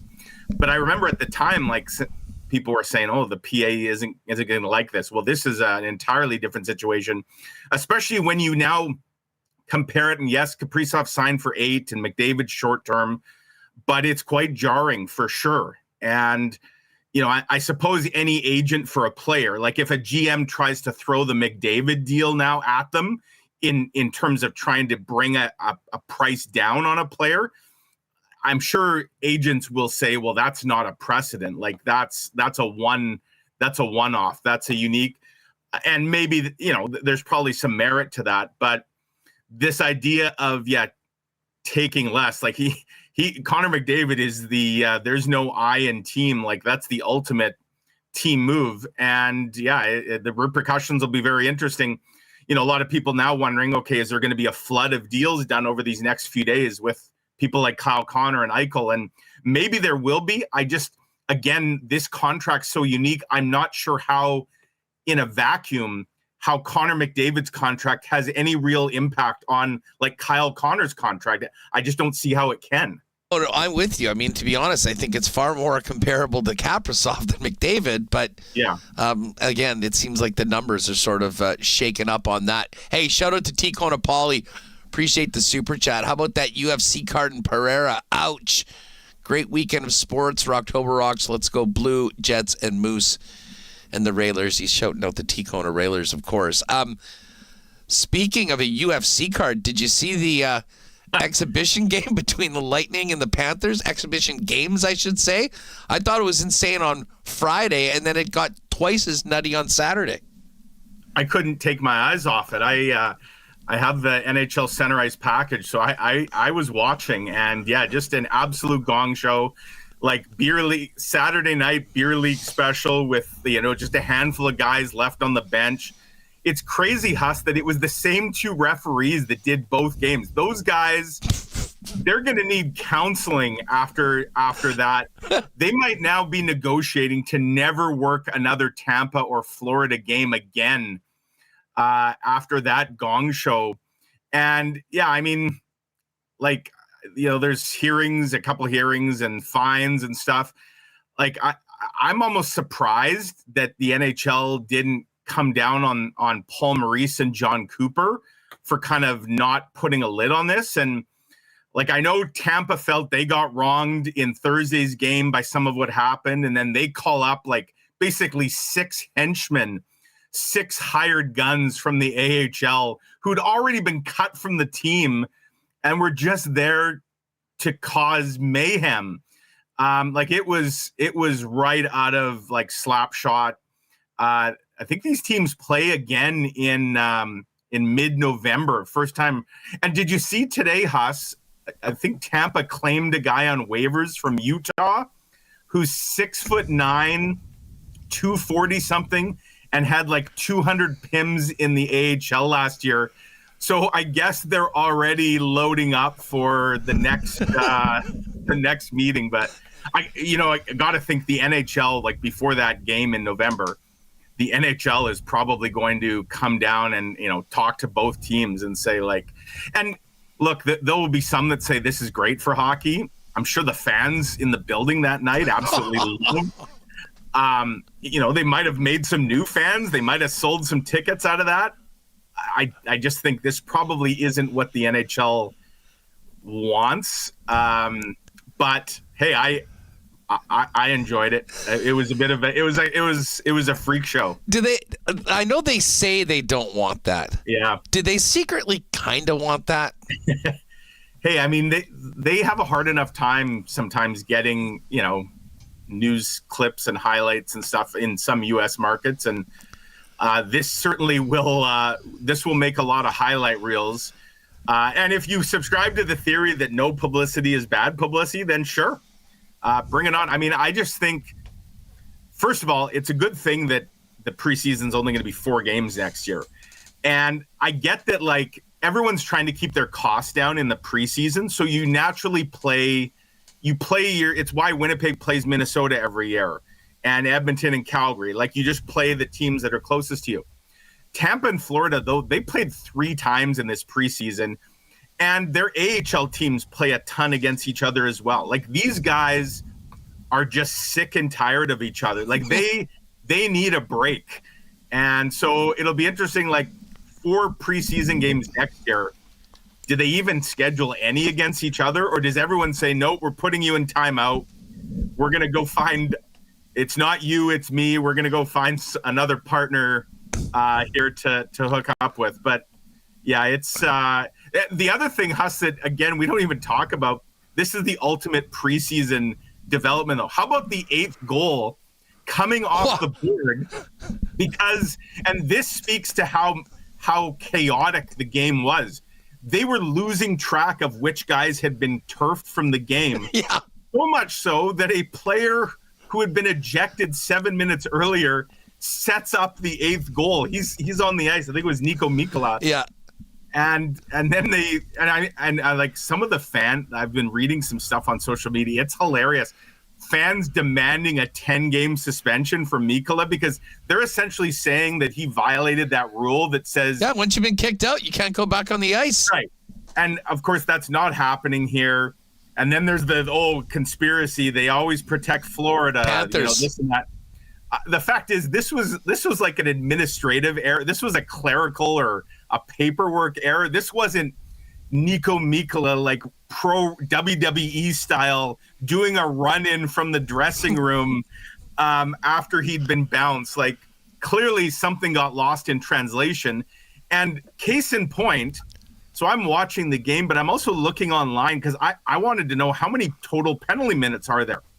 It was like 2 hours after the game ended, and the penalty minute totals were still being updated and added to. It's like they couldn't keep up with what was happening.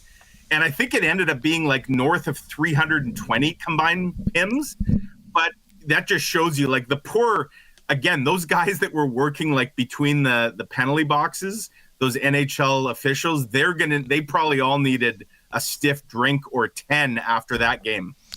Yeah, no doubt about that. As Tony T. Conopoli says, and I say dress Bauer and hammer the Wild just like that.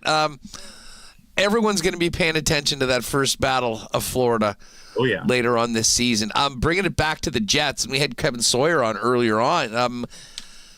Did you expect Ville to get claimed on waivers today, or you're not surprised that he's passed through? I was not surprised. I mean, I certainly thought there was a chance, but we're talking about a guy who just played 18 NHL games last year, none the season before that, 10 the season before that. Like, there's not a big body of work here.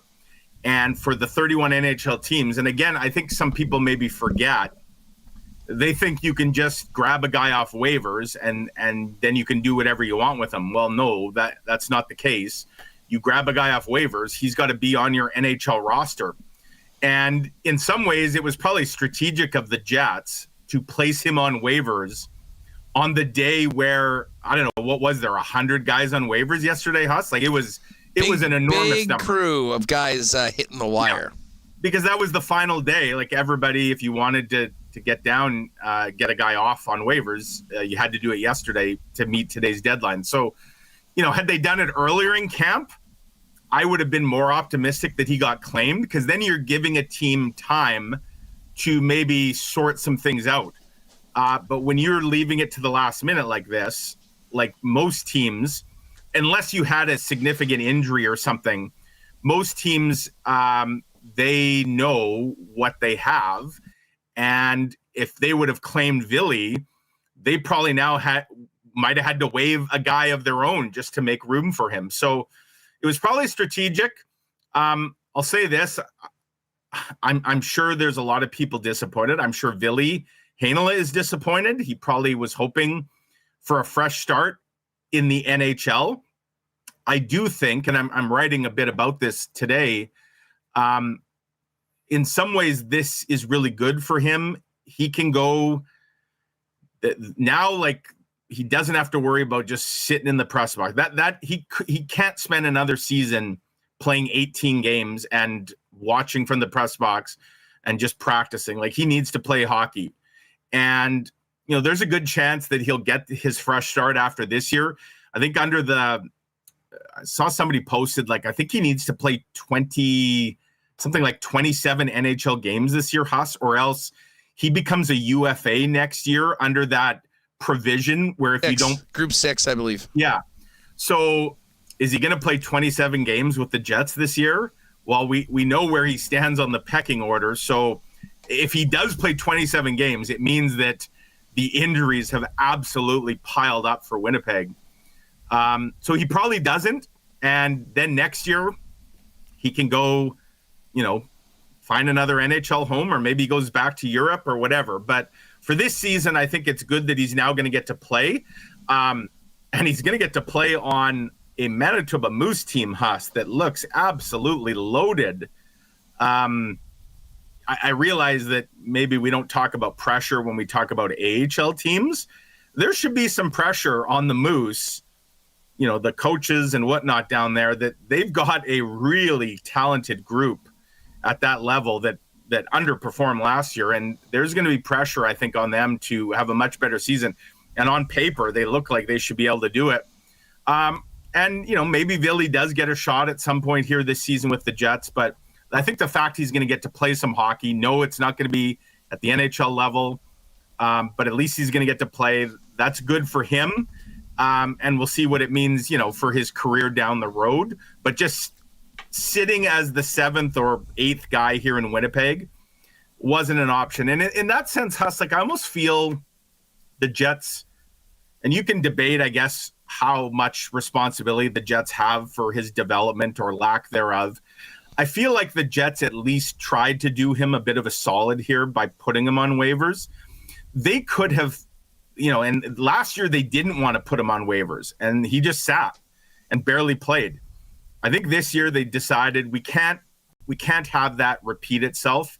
So yes, we risk losing him. I know the Jets explored moving him, and I just don't think there was any takers out there to, we just saw it today. Nobody was taking him for free. Teams clearly weren't willing to part with a draft pick or whatever they might have accepted for him. So I think the Jets, they decided, okay, we'll see if he can get a fresh start. Obviously at this point, no. The other thing, Huss, maybe he does, kind of like Connor Ingram, who passed through waivers, then got traded.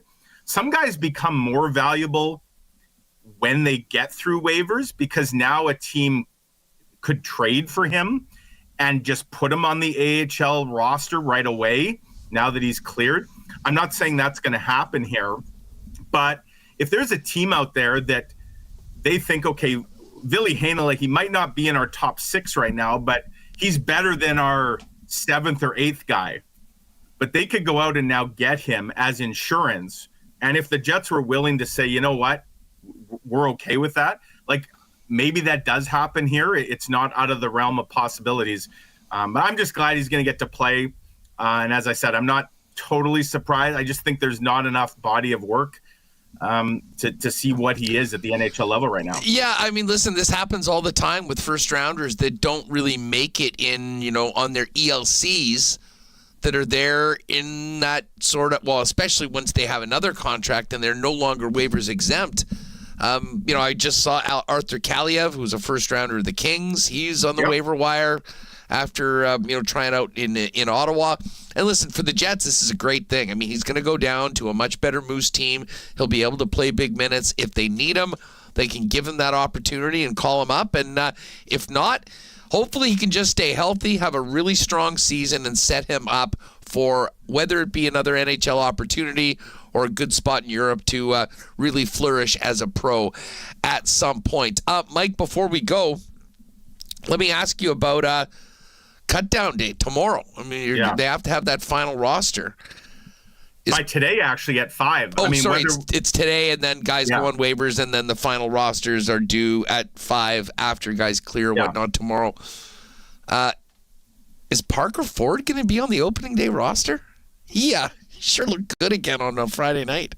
He did. I think we can safely say Nikita Chibrikov is going to be on the opening day roster, given that he's the guy at practice on Sunday, has slotted into Cole Perfetti's spot. What an opportunity for him. What a weekend for Nikita Chibrikov.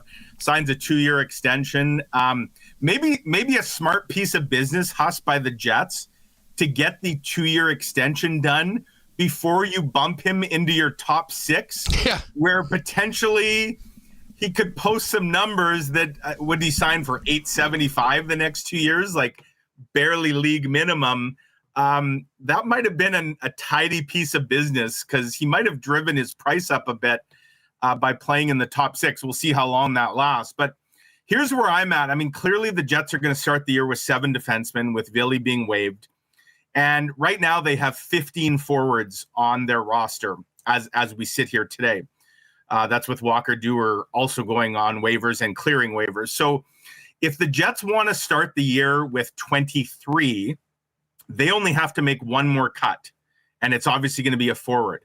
I do wonder, Huss, if they might not look at going with just 22 to start the year for a couple of reasons.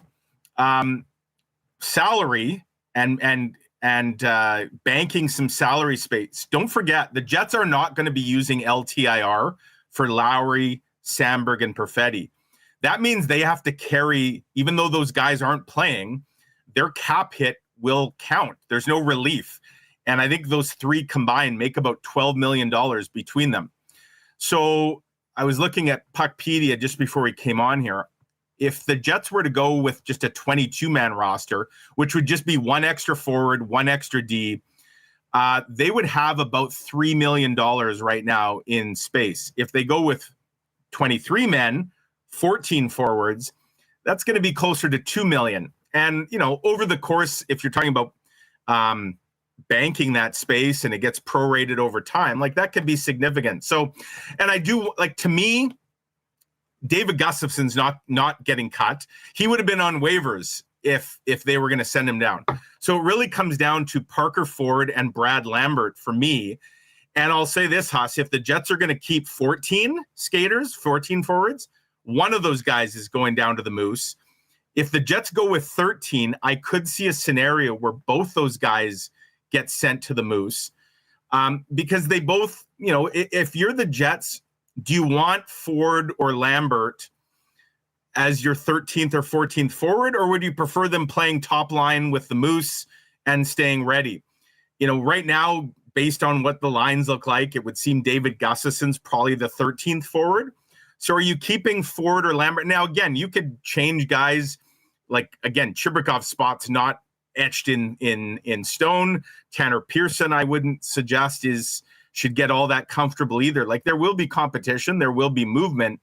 I do wonder, though, if the Jets, both for salary cap and just so those kids can play, might not cut both Parker Ford and Brad Lambert, start the year with just 22 healthy forwards, load up the Moose, and then if they need a guy, and I mean, they could do it again, they don't need waivers. You could call Lambert or Ford up anytime you want, send them back down. Like, that's easy to do. So I wonder if that's the way they're looking at going. But just to be clear, you think that Gustafsson is safe and he'll be on that opening day roster, even if he's not in the actual lineup, but he'll have a spot on the 23. Well, he would have had to have been waived already now, Huss. Like, you can't. If they have to submit their roster by 5 p.m. today. So yesterday, if they were going to cut him, he would have had to have been waived yesterday. And nobody was on waivers today. There's no players on waivers. So you can't, like, he's on your roster now. There's no way to unload him. So that yesterday was the day where you kind of went, okay, if it's going to happen, it's going to happen. So yeah, they've decided to keep him for now. And, that could change, obviously. The Jets are going to have 3 guys on the IR at some point. Obviously, you hope all 3 guys are coming back and nobody else is getting hurt in the meantime. And that's going to push some other guys down. So, yeah, decisions are going to have to be made. But for now, I think David Gustafsson is safe, yeah. 3 very important players out of the lineup, and the captain, and Dylan Samberg and Cole Perfetti. But with that comes opportunities for guys like Nikita Chibrikov and who's ever sliding into that 6th defenseman spot as everyone moves up a little bit on the ladder. Mike, this is going to be a fun week. I mean, Jays tomorrow and Wednesday. We got the Jets opener on Thursday night, potential Game 5, and then huge Bomber game, 12:30 game. Listen, Saturday's going to be fun. Started off at Canada Life Center for Jets Kings at 12:30, then a Bomber game later on that day. So no shortage of things for you and the squad at the Winnipeg Free Press to be touching on. Hey, before we go, heading into the season, Connor Hrabchak and I are going to be doing our predictions and our favorite props for the year. What's your call on the Jets season? Where do they finish? And how many points for their 82 games? 3rd in the Central. And I would have had them 2nd in the Central before all these injuries. Like, if I had made the prediction, we knew Lowry was going to be out. But if they had Samberg and Perfetti to start the year, I think I had said in my newsletter or something, I'd written a few weeks ago that I had them finishing 2nd. Now I've changed that to 3rd. I have Dallas as the number 1 team in the Central. I think Colorado maybe just beats them out. And put me down for 98 points for this Jets team. I think they're still going to have a solid season. I mean, I know they're missing some key parts. The structure, the foundation is in place. This is a team that, as long as the power play can find a way to connect, we know they're still going to defend really well. They've still got the best goalie in the world in net, and they have that structured system that they don't have to go out and score 6 goals a night to win games. Obviously, the defending part's going to get a little tougher without your shutdown center and your shutdown D-man. But you know what? Injuries hit every team at some point. Like, the Jets kind of have them in waves here. If you believe that sort of these things all equal out, maybe the Jets get some of this bad injury karma out of the way early, and it leads to some health down the road. But yeah, I've got them at 98 points, 3rd in the Central, and a first-round playoff matchup with their old friends from Colorado. Mike, great stuff. Looking forward to seeing you at the rink, and enjoy the ball game tomorrow. Sure will, Huss. Have a great week. Good stuff. All right, now we are going to be doing a little in-show episode of WST Winners. Connor's going to be jumping on in just a couple minutes. We will get Winnipeg Jets predictions from all of us. But in the chat right now, I know a few of you did this last week. We'll get to fan feedback in just a minute. Give me a point total for the Winnipeg Jets on 82 games. I will tell you, Mike just said 98. Coolbet has the Jets over-under at 98.5. We'll touch on that in just a minute, but let us know in the chat. Hey, what a weekend. to be on a bar stool at your local Boston Pizza. Tonight, Monday Night Football, Chiefs and Jags. Tomorrow, Blue Jays Game 3. Wednesday, if necessary, Blue Jays Game 4. And, of course, if you don't have a ticket to the game on Thursday, the next best place to be is at your local Boston Pizza for the first of 82. Of course, Boston Pizza is your home for watching the Winnipeg Jets when you're not at the rink. Pick a player contest for all the Winnipeg Jet games. Your chance to win great prizes. And, of course, you can count on that every Monday night, every Thursday night, and Sunday night for primetime NFL football there as well. We're mixing those Jays games, mixing the Bomber games. And you have plenty of options to get down with your gang in the BP Lounge for those ice-cold schooners, world-famous BP wings, and, of course, gourmet pizzas as well. Staying at home tonight, order it online and get it hot and fresh to your door at bostonpizza.com. I know there's I've already seen a bunch of Taves 19 jerseys around town. If you want to get one of those or just something new for the upcoming season, get down to Royal Sports before the home opener on Thursday night. Of course, they've got the best selection of jerseys that you'll find in town, all customized with your favorite player's name and number, or your own if you want to go like so many people at Bomber games, new lids in, hoodies, and more. And, of course, you've got great Bomber gear as we get ready for this push to the playoffs. Tons of new NFL merch. And as hockey season drops, a reminder that for over 50 years, Royal Sports has been the superstore when it comes to hockey, with every single thing you could possibly need, from skates to skate laces, full equipment, sticks, helmets, pucks, stick tape, whatever it is for the upcoming season you need. Get ready to drop the puck at Royal Sports, 750 Pembina Highway. Follow them on Instagram as well at Royal Sports Winnipeg for the latest merchandise drops and sale information. We will get to fan feedback for fans first, and then the three of us take a look at the upcoming NHL season. First, though, let's give a big cheers to our friends at Winnipeg's favorite local brewery, Little Brown Jug. You train day in and day out, learning new techniques, approaching new concepts, and living out the thrill of achieving your goals. Building a craft beer is no different. While you spend your hours on the ice, we spend ours here, brewing our trademark beer. Again, and again. Here's to pushing the status quo and challenging ourselves to build something memorable. 1919 by Little Brown Jug.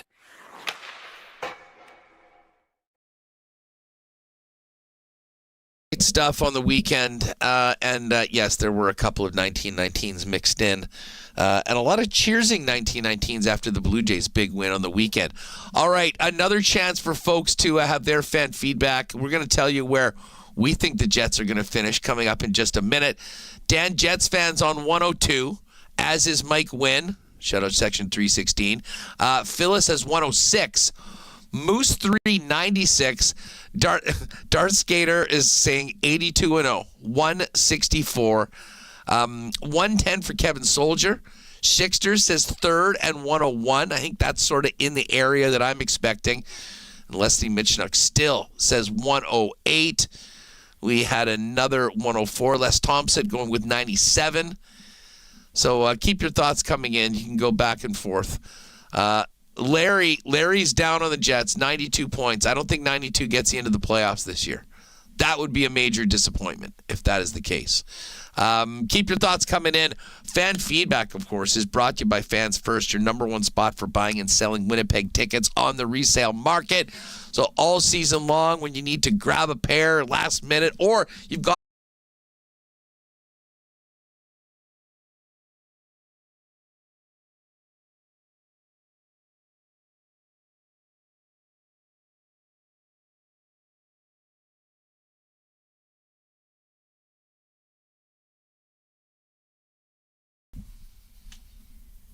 You're good. All right. Yeah, sorry about that little technical hiccup there for a moment. But again, fan feedback is, as always, brought to you by Fans First, your number one spot for buying and selling Winnipeg tickets on the resale market, where what you see is what you pay, no added fees. And if you are a season ticket holder and occasionally have to get rid of a pair, prompt payment the next day. It is a great service for both fans, buyers, and sellers. fansfirst.ca. Check out the site today. By fans, for fans, no fees at fansfirst.ca. All right, I think we've got our operation back up and running here. And for those that are wondering, I did not put Remis through the table or anything like that. He was working very, very quickly to try to get us back on the air, and I believe that has worked, which will allow me to not only bring in Michael Remis, but bring in Connor Hrabchak as well to look ahead to the upcoming NHL season and a little impromptu edition of WST Winners presented by our friends at CoolBet. We had a lot going on the weekend with bets on the Jays and the NFL season, but of course now it's time to get ready for hockey season. Connor, can you hear me okay? Are we back rolling again? What's going on? Oh, wait. Oh, 1 sec. I got to put him on. There's a lot going on here. Not all of it positive right now, but I assure you that in a moment we will all be talking to each other and we will be diving in. You know, while we're awaiting to get the guys together, let me just fill you in on these odds for the Winnipeg Jets for the upcoming season. The Stanley Cup odds are so wide open right now. I mean, there really isn't. There's a group of favorites. Carolina and Edmonton are 8-1 right now to win the Cup. Avalanche and Vegas are 9-1. Florida and Dallas are 10-1. Tampa's 12. Jersey is 14. The Leafs are 17. And then the LA Kings and the Winnipeg Jets are 20-1 to win the Cup. That's up right now at CoolBet. Conference odds. And this is to win your conference in the playoffs, so to play in the Cup final. The Oilers, maybe mute that mic if you're doing that, Reem. The Oilers are plus 350. Dallas and Colorado are plus 450. Vegas is plus 475. And this is interesting because the Kings and Jets have the same odds to win the West. LA's at 10-1 to win the West. The Jets are plus 1150. Then you go down to Utah 16, Minnesota 17, St. Louis 24, Vancouver 28. The Eastern Conference winners, Carolina's 4-1, Tampa plus 450, Florida 5-1, Jersey plus 750, the Leafs 8-1, and then Ottawa 12, Washington and the Rangers 15, Islanders 25, and the Les Canadiens 30-1. We've got team totals, and we won't go through them all, but I think I just cited this number, and I'll make sure that it is still the case. But the over-under on the Jets, if you want to just bet the Jets to go over their total for the season, it's 98.5. And again, 99 points almost every year gets you into the playoffs. But, I mean, as we've seen before, it can be a wild card spot. So I think that's sort of where the books feel the Winnipeg Jets are fitting into either the third spot in the Central. But I think more likely 98, 99 points is probably getting you into the wild card. Rio, how are we doing? Are we able to get the gang on here and fire it up? Connor, are you there? I don't know why I can't hear anything. Connor, pop out and then pop back in. Maybe that's what happened while we had to reset. Remo, we can hear you right now. Where are you at on the Jets finishing this season? I mean, 98.5 points. Are we taking the over here? Yeah, that'll be a big drop off. The big drop off. So I think it's going to be really tight. I'm looking at like 100, 102. I think it's going to be a nail biter to beat it. But I think they'll be a playoff team, so they would be over the 98.5. Yeah, I'm on the over 98.5 as well. I mean, 100 was basically my number. I mean, if you come back, listen, they had that great start. That's not going to happen again. I mean, at 15-1. But this is still a team led by Connor Hrabchak with some elite talent on that top line. Josh Morrissey's there.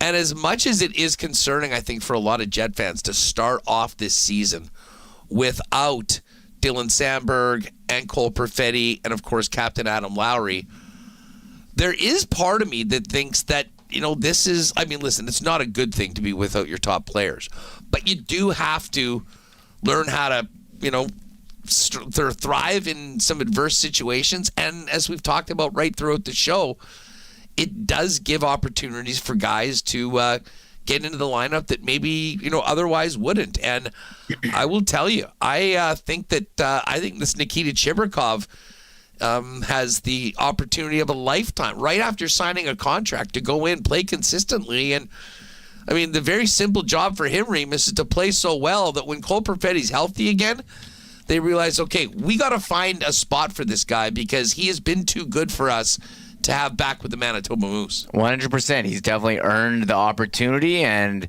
they're giving him a chance here. We'll see if he can take it and run, or they'll be going to plan B, maybe something like Alex Iafallo there, who's seemingly on every line. So I like that he's giving the opportunity. You keep the other lines together. You're not fixing anything up, and give him a chance. Okay, I think we've got Connor now. Let's bring in Connor Hrabchak. Great job on the weekend. If you missed Sunday Live, check it out. Great sit-down interview with Colby Barlow, Thomas Milish. They got into the Moose Media Day, Connor and Liz, and of course talked about a lot of the fallout that we had coming out of the preseason game. Connor, all I asked for was to get through unscathed. It didn't happen. And listen, this Cole Perfetti injury with what I think Arnie basically said was a high ankle sprain. Mm-hmm. I know they've said week to week, but this is not going to be just a two-game opportunity for Nikita Chibrikov or somebody on that line. In all likelihood, he's going to be out probably along the same timeline with Adam Lowry. Yeah, let me know if you guys can hear me or not, but we're all good. Yeah, Cole Perfetti, this is a team that already lost Nikolai Ehlers in the offseason. They're going to be without Adam Lowry until November 1st or roughly around there. Now they're going to be without Dylan Samberg for 6 to 8 weeks. And now they're going to be without Cole Perfetti. And high ankle sprains in the NFL, I know it's a different sport. I know your ankle is in a skate on the ice, but high ankle sprains in the NFL are 4 to 6 weeks. And week to week, maybe Cole Perfetti can push that a little bit and maybe come back at 2 to 3 weeks and maybe be on the lower end of that. But it's a massive blow for the Jets to start the season here. And their depth has already been tested. It's already a question mark with Jonathan Toews filling in at second line center. I think everyone expects him to be an upgrade over Vlad Namestnikov, but it's going to be tougher for him to hit the ground running without Cole Perfetti, who he spent most of camp with. So another massive blow to the Jets. I don't think it really changes, anything in terms of their maybe it's the state of the Jets preseason that I heard week to week for Cole Perfetti and was like, oh, okay, that's okay. Where it wasn't 6 to 8 weeks or it wasn't a broken foot or anything like that.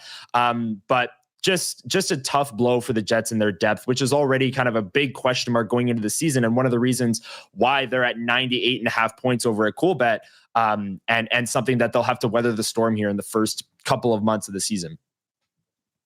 The one thing that I think we will agree on is that, listen, the team's capable of good things. They're up against it right off the bat. But on an individual basis, there's big opportunities. We've seen Parker Ford be able to take advantage of Jonathan Toews being out of the lineup and kind of really emerge as a real possibility for this club. And as you mentioned, Nikita Chibrikov in a glorious opportunity, something that unfortunately never seemed to break that way for Ville Heinola. He did clear waivers today. Are you surprised that he made it through? A little bit. On WST Sunday Live, I made a bet with Liz that he would get claimed if he was put on waivers, so I lost that bet. I now owe her a McDonald's breakfast. Liz, so the brains of the operation once again. Yeah. Liz has a better pulse on Ville Heinola than I do. That's something I'll fully admit. But she won that one. I'll have to get one back. You spend too much time on Twitter, I think. Yeah, way too much. So I lost that one, but I genuinely did think he'd get claimed for one simple reason, and it's because he was a former first-round pick. NHL GMs love that. I know Kaliev was put on waivers today. He's a former first-round pick as well. But I just see GMs across the league seeing a former first-round pick, battered by injuries throughout his career and thinking, oh, this is a guy we can get for free, and maybe there's some potential there. Obviously, what Ville Heinola has shown in his AHL and NHL games in his career through all the injuries wasn't enough for a team outside of Winnipeg to deem him worthy of a waiver claim there. So I was a little bit surprised, not overly shocked. I ran a poll on Twitter last night. It was 55-45 that he would get claimed. I don't think people are very shocked one way or the other, but definitely I'm one breakfast in debt after that one. Yeah, I think this, in a way, Mike made a great point that the fact that he's cleared waivers possibly makes him more tradable. Now, again, I kind of feel that if a team was going to trade for him and if there was any market for Ville Heinola, I think the Jets probably would have made that deal by now just to give him the opportunity if it wasn't going to happen here. But, it's a long season and lots of things can happen. And he certainly is going to be going to a Moose team that will be more competitive this year. There'll be more competition just for ice time. I mean, you've got a Cale Clegg there now, of course, Elias Salmonson. So I'm just hoping that the kid has a good season, has a healthy season, is able to play. We'll see what that means for NHL time, but at least gets him into a situation that, barring playing the number of necessary NHL games this year, he'll be a UFA Group 6 free agent next year without the required playing time for the team to keep his rights. And whether it's somewhere here in North America or in Europe, he'll get a chance to sort of call his shot and go to where he can hopefully flourish as a pro. Remo, let's so Connor, I asked you this, or I asked Remis this. The cool bet number for the points for the Winnipeg Jets season is 98.5. Taking the over or the under, and where's your prediction for their finish within the division? Yeah, I like Dallas to win the division. So I do like the Jets over 98.5, though. And I think Mike put it well. I think they're going to finish third in the Central, maybe even second. I think they'll push for second with Colorado. It's going to be about treading water over the first couple of weeks of this season, though. Like, I don't think that the Jets are going to come out and go 15-1 again. I think that's way off the table, setting records in the first month. And I do think that it might be a little rough. They might be close to 500 or maybe even a game or two below it when Dylan Samberg and Adam Lowry and Cole Perfetti and all these guys come back. And that still shouldn't deter you from believing in this team as a playoff team. And I think that they'll be in the fight for second in the Central. They might get off to a slow start, but I see them, in that 104 to maybe 108 point range this season and getting better as the season goes on with the re-additions of Dylan Samberg and Cole Perfetti and all of those players and Lowry, but also a guy like Jonathan Toews getting, more accustomed to a full 82-game season again after being off for 2 years. I think he'll get better as the season goes on. Gustav Nyquist playing with new teammates. I think he'll get better as the season goes on. So if the Jets can tread water and not ruin that bet in the first couple of weeks, I feel really confident in saying over 98.5. Yeah, there's certainly listen, it is a long, long season, and there's a lot of ups and downs that we've seen, but the Jets started off just so well and never really laid off the gas, and that's why we're going to be seeing a President's Trophy banner hung up in Canada Life Center on the weekend. So you just took Dallas. Dallas is 2-1 to win the Central. Central Division odds are as such over at CoolBet. Dallas 2-1. The Avs just slightly above that at plus 210. Then a gap, and then the Jets at 6-1. I do think it's going to be tough to go back to back as Central Division champs. I will say this though, based on the rosters, what we know this team's capable of, I think it's a little bit of a disrespectful number at 6-1 compared to the 2s for Dallas and Colorado. So I wouldn't blame anyone that just couldn't stay away from that number. Remo, who do you like winning the Central this year? I think it's hard to stay away from Dallas here now that they got Mikko Rantanen. I think they're deeper than Colorado. They've done it before. They've got the goaltending. I really like Dallas. Hard to stay away from them with their defense and their lineup overall. So Dallas plus 200. I mean, that's doesn't pay a lot, but yeah, that would be my pick too. Hey, here's a trivia question for you guys. When was the last time the Edmonton Oilers won a division championship? Like regular season, when was the last time they won the division? Remis, you're on the screen. I'll give you the first guess. Oh, because what, Vegas has been winning it? I was going to say they didn't win last year. I don't know. What did it, like the Just pick a number. Like the 80, like 90? Connor, what's your guess? I produced the NHL winners, so I know this answer. Oh, you know the answer to this. Yeah. You're close, Remis. Yeah. 1987. Oh, okay. The last time, now they did win a cup in 90, as we know, and have been there the last couple of years, but they have not won a division, and I was sort of fading the Oilers. I have a bit of a different feeling about the Oilers now that this McDavid business is behind them, at least for the next couple seasons. But the odds haven't changed. Edmonton's plus 150, Vegas is plus 155. To me, it's really between those two teams. I mean, I think of the Kings as a team similar to the Jets in that if they won the division over those top two teams, they'd probably surprise some people. They've been a consistent playoff team, although they are getting a little older, but they got to be a playoff team for Kopitar's last year. And then it goes all the way down to Vancouver at 150, Calgary at 25. I mean, I think it's highly likely that there's only 3 playoff teams from the Pacific Division. We can get to that in a minute, but I think I might kind of change my tune. I think Edmonton's actually quite live for this division right now. Although, if we base it on what we've seen before from those teams in the regular season, Vegas may be a safer bet, especially with the addition of Mitch Marner. I'm going to be honest. I was going to say last year, like, what are you talking about? They didn't win last year, but no, it was Vegas. Remember Oilers, like the last 2 years, have had like a terrible stretches in the regular season, and they really did have a Stanley Cup hangover.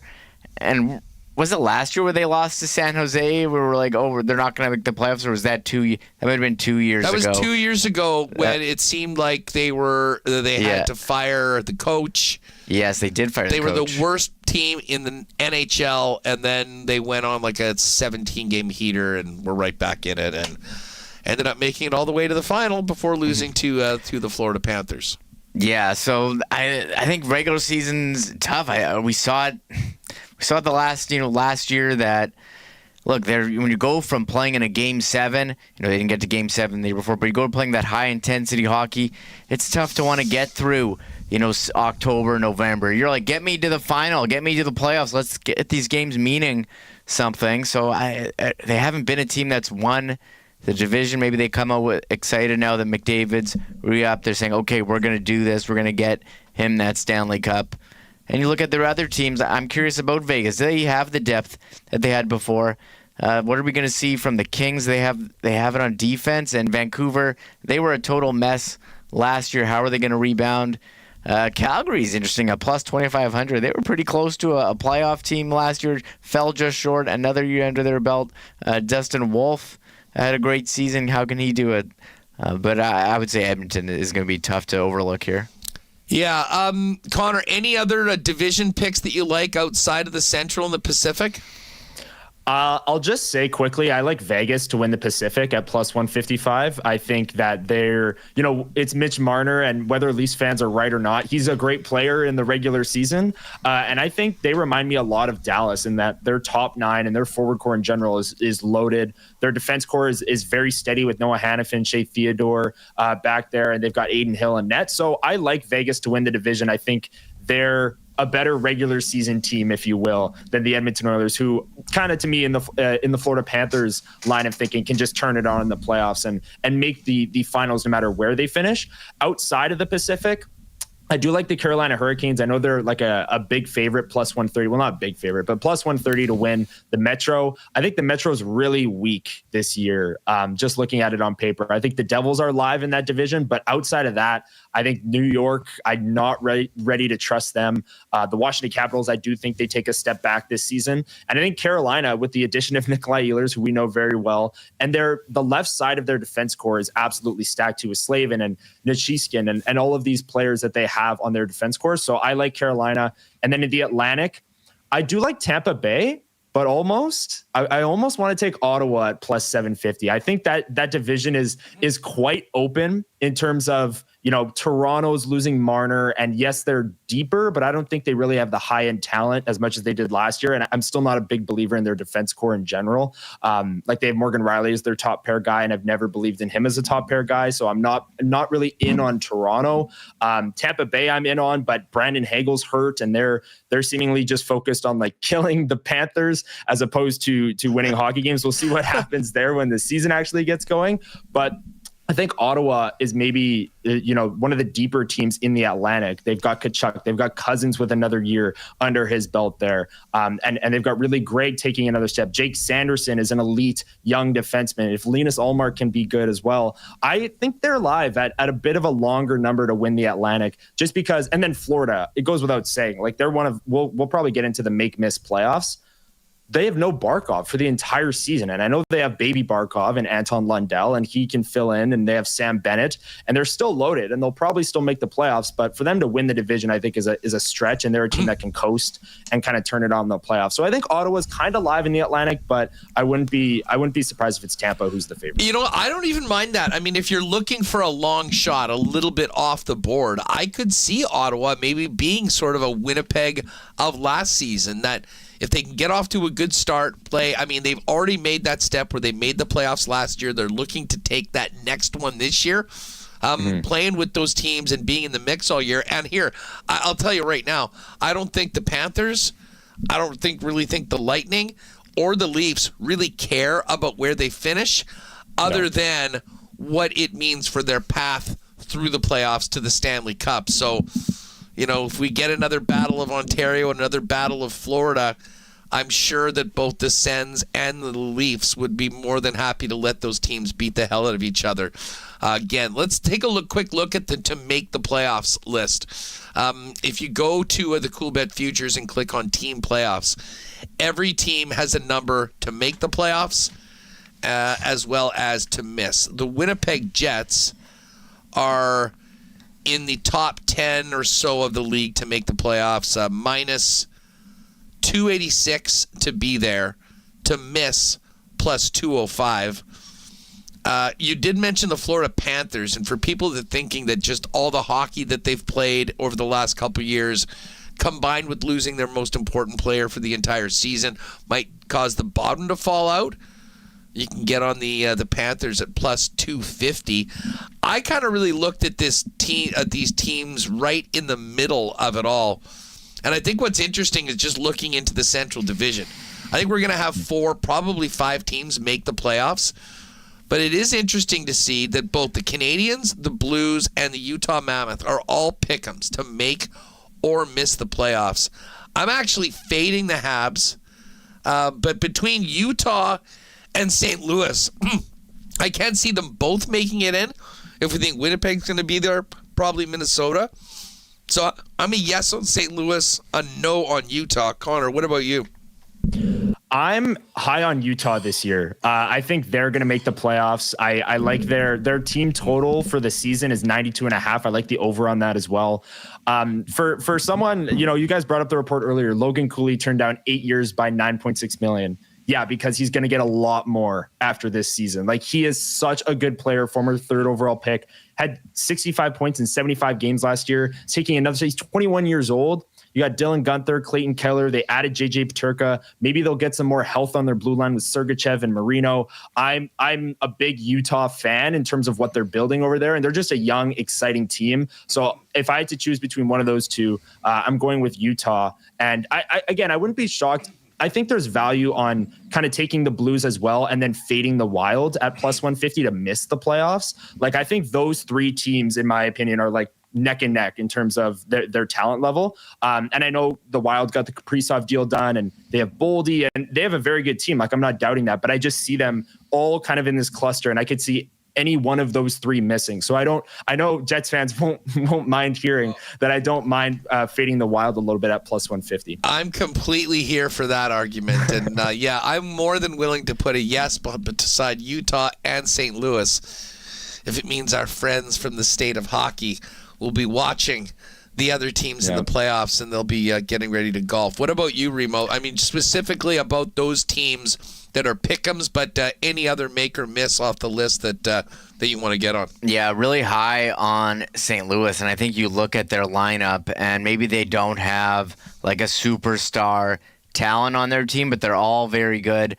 The trade that they made for Logan Mailloux was interesting because I thought Bolduc was very good. Bolduc was awesome in the playoffs last year. Yeah, he was awesome in the playoffs. But Dylan Holloway took a step forward. He was point per game player for the 55 games before injury, really found his stride last year. The Cam Fowler trade really elevated them. You saw what he did with St. Louis. And Jordan Binnington, bit of a wild card, was amazing in the Four Nations. He's had some good games in the regular season.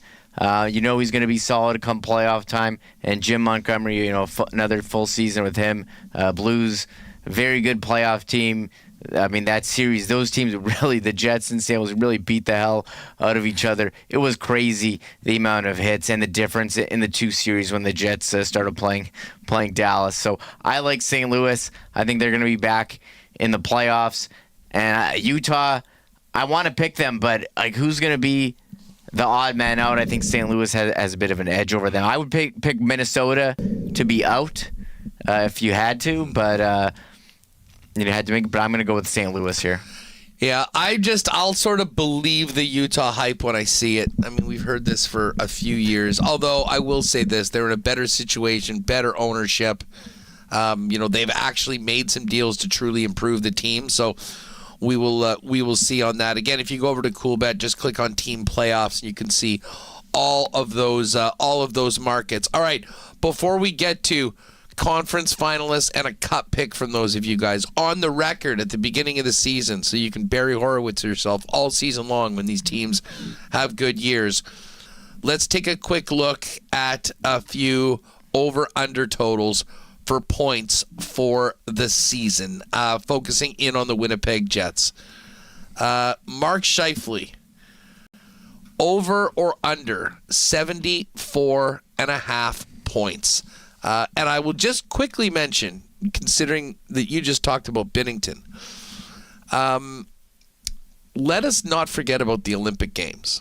And a player like Jordan Binnington, I think right from game number 1 this season after his performance, I mean, it's his job to lose, but let's not forget about that apple to be part of Canada's Olympic team that'll be playing very much in a guy like Binnington's mind.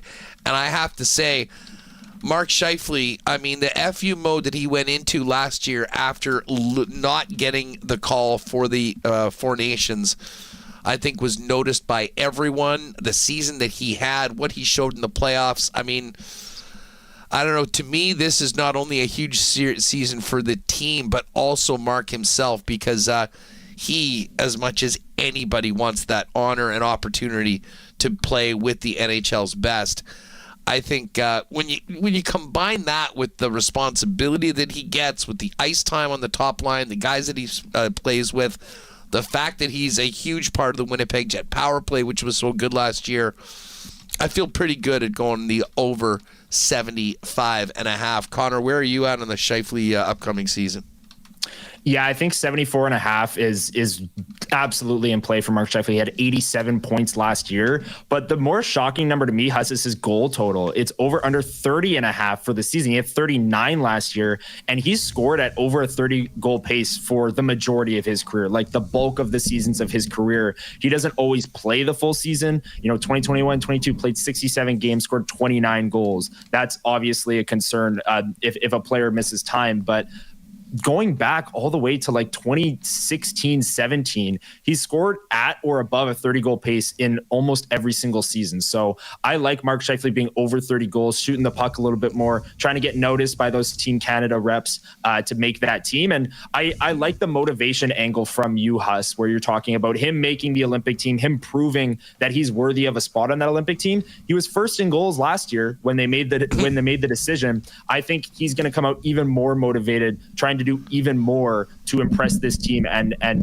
make Team Canada at the Olympics. Yeah, I'm definitely buying shares of Scheifele at those numbers. Remo, what about you? Yeah, I think this is an easy over for me. He gets the opportunities on the top line. He's going to be getting a lot of power play minutes, as we know, and he's been close to a point per game throughout his career. I'm looking at projections at The Athletic. They have him projected for 81 points. That is a couple more than that 74.5. So I like Mark Scheifele over 74.5 regular season points. Yeah, and I'm definitely riding on the over 30.5 for the goals. I mean, while we're at it, let's talk about his running mate, Mr. Kyle Connor, who is getting a lot of attention right now as we hope to maybe hear a similar announcement, albeit of a longer variety, here for KFC in Winnipeg. His point total for the year is 82.5, and his goal total is 35.5. I mean, Connor, it's pretty clear that if Kyle is going to play the full amount of games this year, he should absolutely be a point-a-game player. I would also suggest that his goal total could go even higher this year based on the fact that there's no way he can be, I don't want to say is ineffective because he was a huge part of a league-leading power play, but he has to score more on the power play this year if he's out there with this group, right? Absolutely. It was puzzling last year how his last power play goal came in December in a road game against the Leafs. Unbelievable. And I remember talking about that going into the playoffs as well. Like, Kyle Connor hasn't scored on the power play, this number one unit.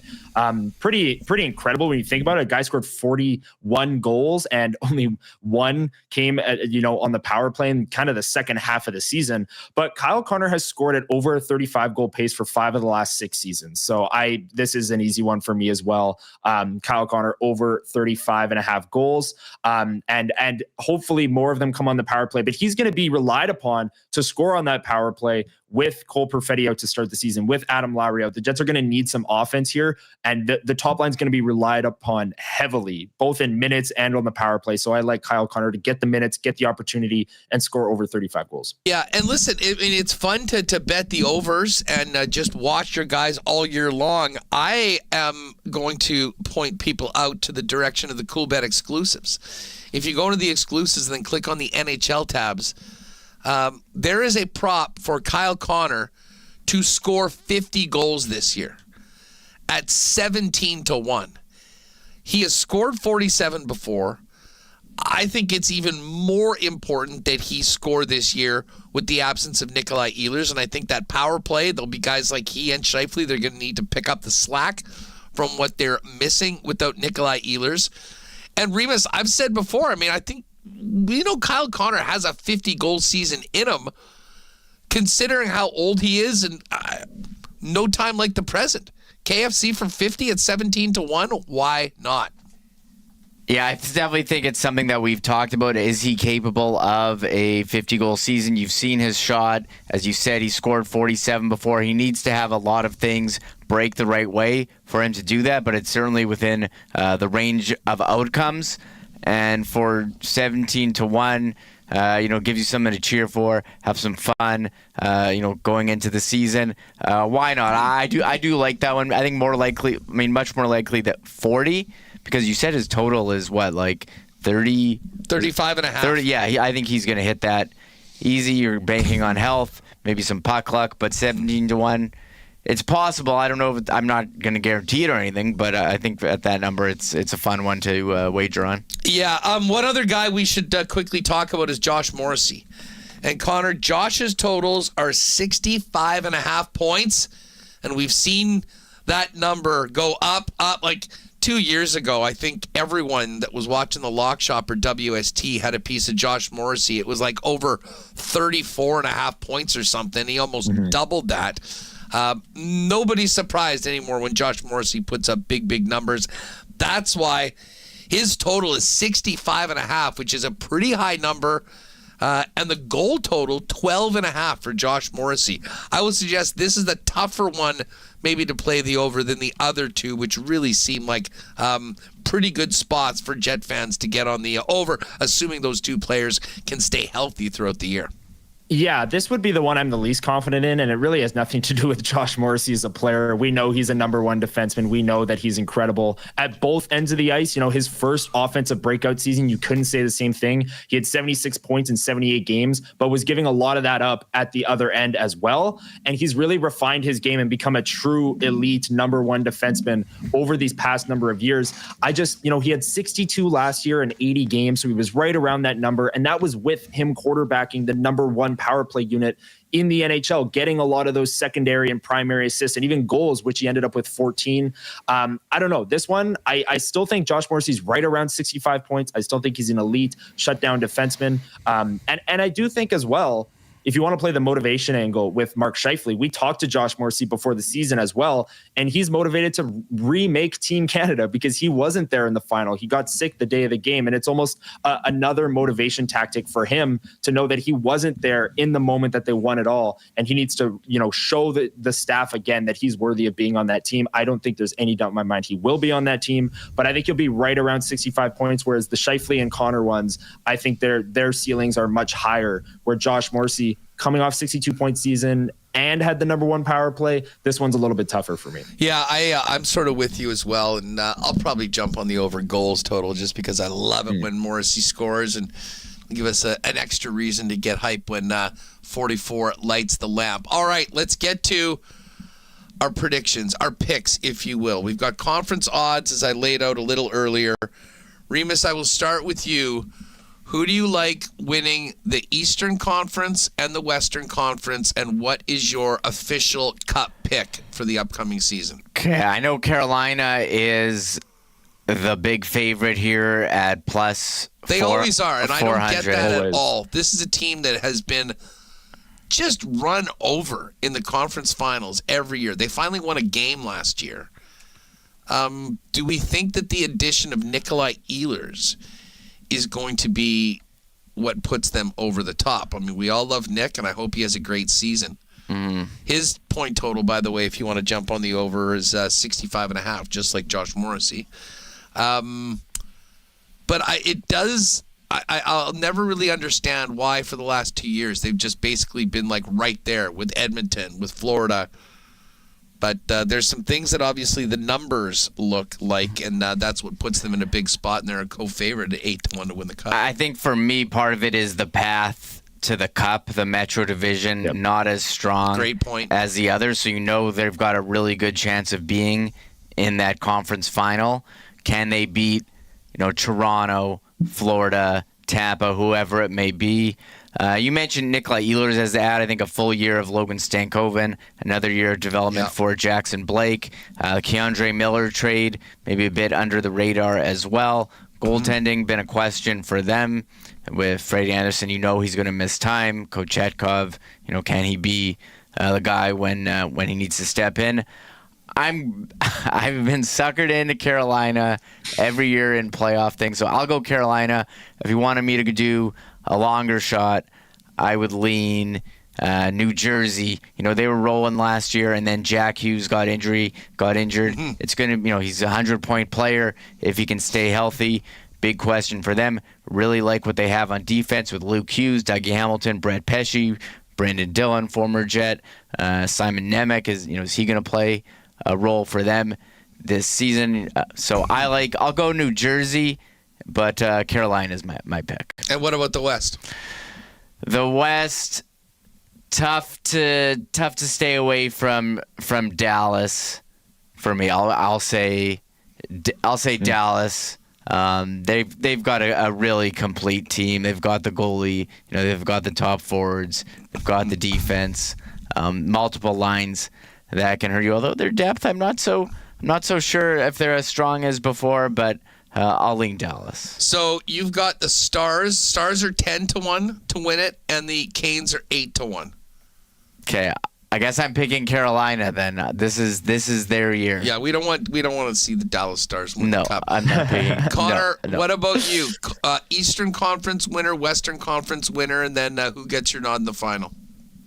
Yeah, so I'll start with the East. This one's a little bit easier for me. I'm going to go with Tampa Bay. I'm not sold on really any of the other teams in that division, and that division has the back-to-back Stanley Cup champions, but I don't think that they're going to have Alexander Barkov. If that changes going into the playoffs, if somehow Barkov miraculously heals from his torn ACL in time for the playoffs, that might change things for me personally. But I really like Tampa Bay. They've got really good center depth, Point, Gord, and Cirelli down the middle. Another year of Oliver Bjorkstrand, their big deadline ad, who had multiple years left on his deal. They still got Kucherov, Hagel, Gensel, Hedman on the point, McDonough back there, Eric Chernak, Vasilevsky, who shows up in big games. I really like Tampa Bay to make it to the final out of the East. And on WST Sunday Live, I said I picked Vegas to go to the final and have it be like Gary Bettman's dream, just like Vegas versus Tampa Bay. But I'm actually switching it up. I'm going with the Edmonton Oilers. I'm drinking a bit of the Kool-Aid today. I think Connor McDavid's signing is going to like galvanize this group, especially at a number like 12.5. I think that's really going to change things for this upcoming season. I like some of their rookies that are coming into the lineup in Matthew Savoy and Ike Howard. They got Wallman 7x7. Zach Hyman's going to be healthy a few weeks into the season as well. If they get a new goalie, I feel really, really confident about it. But their roster on paper, not looking at their goaltender, which he's led them to the Cup final 2 straight years. But I like the Edmonton Oilers making it back for a 3rd straight year to the Cup final and taking on the other Florida team in the Tampa Bay Lightning. And do they get it done? They get it done. The Oilers get it done. This is it. And then McDavid, this is the ultimate ultimatum contract, like the biggest ultimatum contract I've ever seen in my life. I'm going to take a $6 million haircut each year of my contract for the next 3 years. And if we don't win a cup, I'm out of here. This is what Connor McDavid is saying. He won't say it publicly. I'm not sure that he's more likely to leave if they win the cup. Ooh, I don't know. Follow me here. If he does the right thing for the team, gives them the team-friendly deal for 2 more years, and they win the cup, what more does Connor McDavid owe the organization of the city of Edmonton? Absolutely nothing. I think it'll be harder for him to leave if they get to the finals again and fall short, because he does not want to be looked like as Kevin Durant, where he did all these things to win in Edmonton. He had Leon Draisaitl and all this stuff, and he couldn't do it. So he's just going to go join another team that's already put together to do it. I think his legacy, he wants to be the guy that wins it in Edmonton. And to be honest, this 2-year window, I think it's so he can win and leave to some other place where he won't have the pressure that he's had all of this time, knowing that he is a Stanley Cup champion. I guess time will tell on that. For those of you that missed the earlier edition of WST Winners, and again, I mentioned to you that I was sort of fading the Oilers at that time, thinking that this was going to drag on throughout the season and be a real negative. Now that that's changed, I don't feel as good about this pick, but I won't change it. I will take the Vegas Golden Knights. Now, there's a part of the reason why I was not picking Edmonton. I couldn't stomach being on this program and saying that I thought that Dallas or Colorado would do it. I will tell you that if you're looking for a value play to win the West, the Jets at plus 1150 compared to those other teams at plus 450, I think is the numbers will make sense. I would say the Jets have easily, maybe say it's a 50% less than those 2 teams to win. I maybe grant you that. Not 2 or 3 times as much of odds to do it. So I think that Jet number makes sense. But I jumped on Vegas at plus 475. And this is something you might have to plug your ears for. Excuse me. I think this might be the Leafs' year in the East. No. I think now that Mitch Marner is gone and the players that they've added, I actually think they've done a great job. Now, will they maybe take a bit of a step back in the regular season? Probably. But I think this team might be better prepared to beat a Florida, to beat a Tampa, and that's obviously what you're going to have to do. Imagine that for a moment, though, even if you can't stand those teams. Toronto versus Mitch Marner and Vegas in the Stanley Cup final. I kind of think the Leafs are being slept on a little bit at 17-1, much like the Jets at 20-1. Probably better teams that could do it. Now, they've got a lot of baggage, but I really do think that having Mitch move on is going to be a positive for them in a whole bunch of ways. And here's the other thing. Maybe they play each other, and then Mitch finally gets to prove that he's a big-time playoff performer, and it's a great Stanley Cup final. Listen, the storylines write themselves, but Vegas right now in the West is plus 475. The Leafs are 8-1 in the East, and that number is 17-1 on Toronto to win the Stanley Cup. I don't think I could do that as a good Jet fan. I think I'll just be throwing a 20 or 25 on the Jets to win the Cup and hope that that the team can run the table. But I will say this: if the Jets weren't here, if the Jets weren't in the playoffs, a Vegas-Toronto championship series would be. Connor, imagine those media scrums around Mitch in the visiting room in Toronto if those teams played in the Cup final. Can you imagine? That would be, yeah, I know you brought this up on the winners, NHL winners with the Coolbet guys, and Pat mentioned the script. That would be quite the script for the NHL season if it was Vegas versus Toronto. I can't get on board with your Leafs pick for a multitude of reasons, Huss, but I'll leave some of them out. The number one thing is, I said it earlier when talking about the Leafs, I just can't get behind them as like a serious threat with Morgan Riley as their number one defenseman. You know, if they're playing Tampa Bay in the second round, who has Victor Hedman, or they're playing Florida, who has Ekblad, I think, or Gustav Forsling, I just think their defense core isn't really, they don't inspire me as a group. So I'm not with you for a lot of reasons, but that's maybe my analysis on why I'm not with you on the Leafs. I knew that this would. I'm just looking at the chat. Oh my God! Yeah. Look at Connor's face. LMAO comment. Hustler. I am choking on my coffee. Stop it. Let's see. But the waiters currently waxing and washing Huss's car. Comment, Huss has taken better drugs than me today. Huss trying to trigger the chat. Huss has the hookups. And Aaron Rodgers got to Huss. So, as I say, I still think there's great value on the Jets in some of those markets. I will take the over 98.5.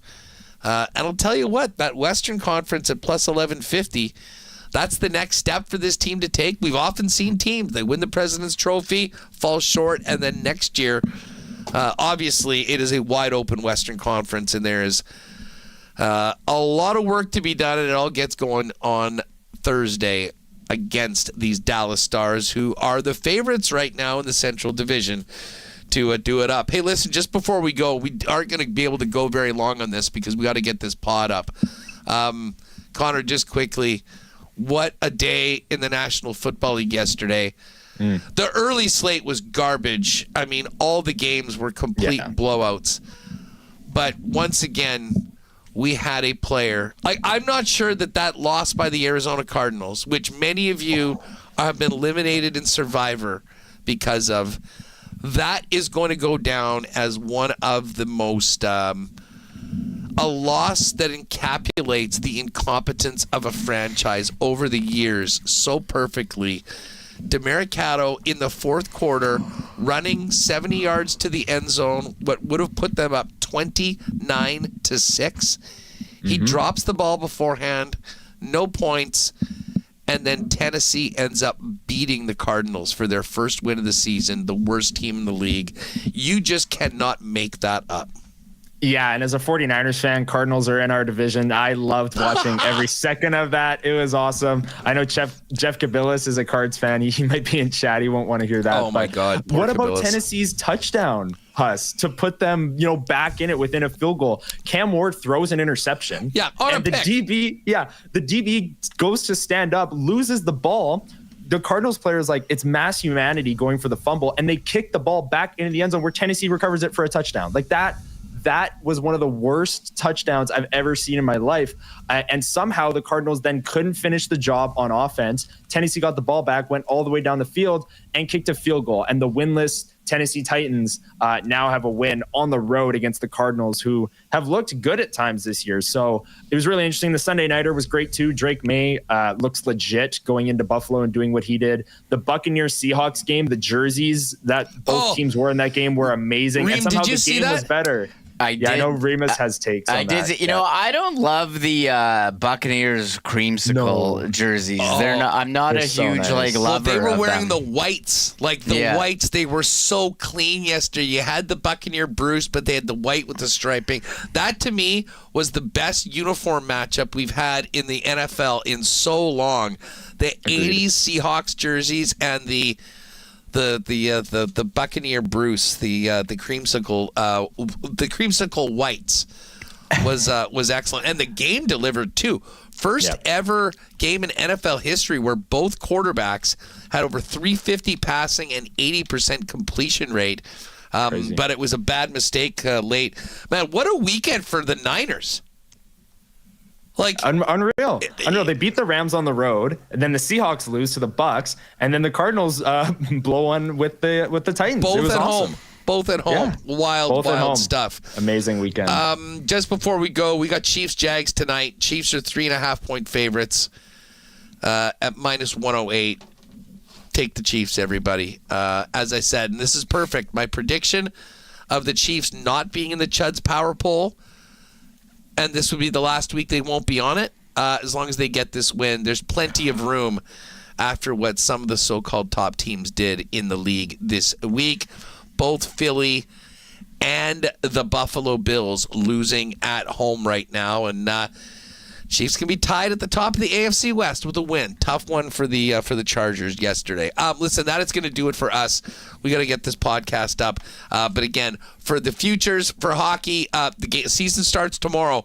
So spend some time, get on over to CoolBet. If you haven't played there before, you can use the promo code WST for a 100% bonus up to $200 on your first deposit. And again, Jets totals 98.5 points for the team. Kyle Connor 82.5, Mark Scheifele 71, and the Josh Morrissey 65.5. Player points, player goals, and so much more waiting for you if you want to get those in before it all happens. And again, tomorrow, Jays right back at it.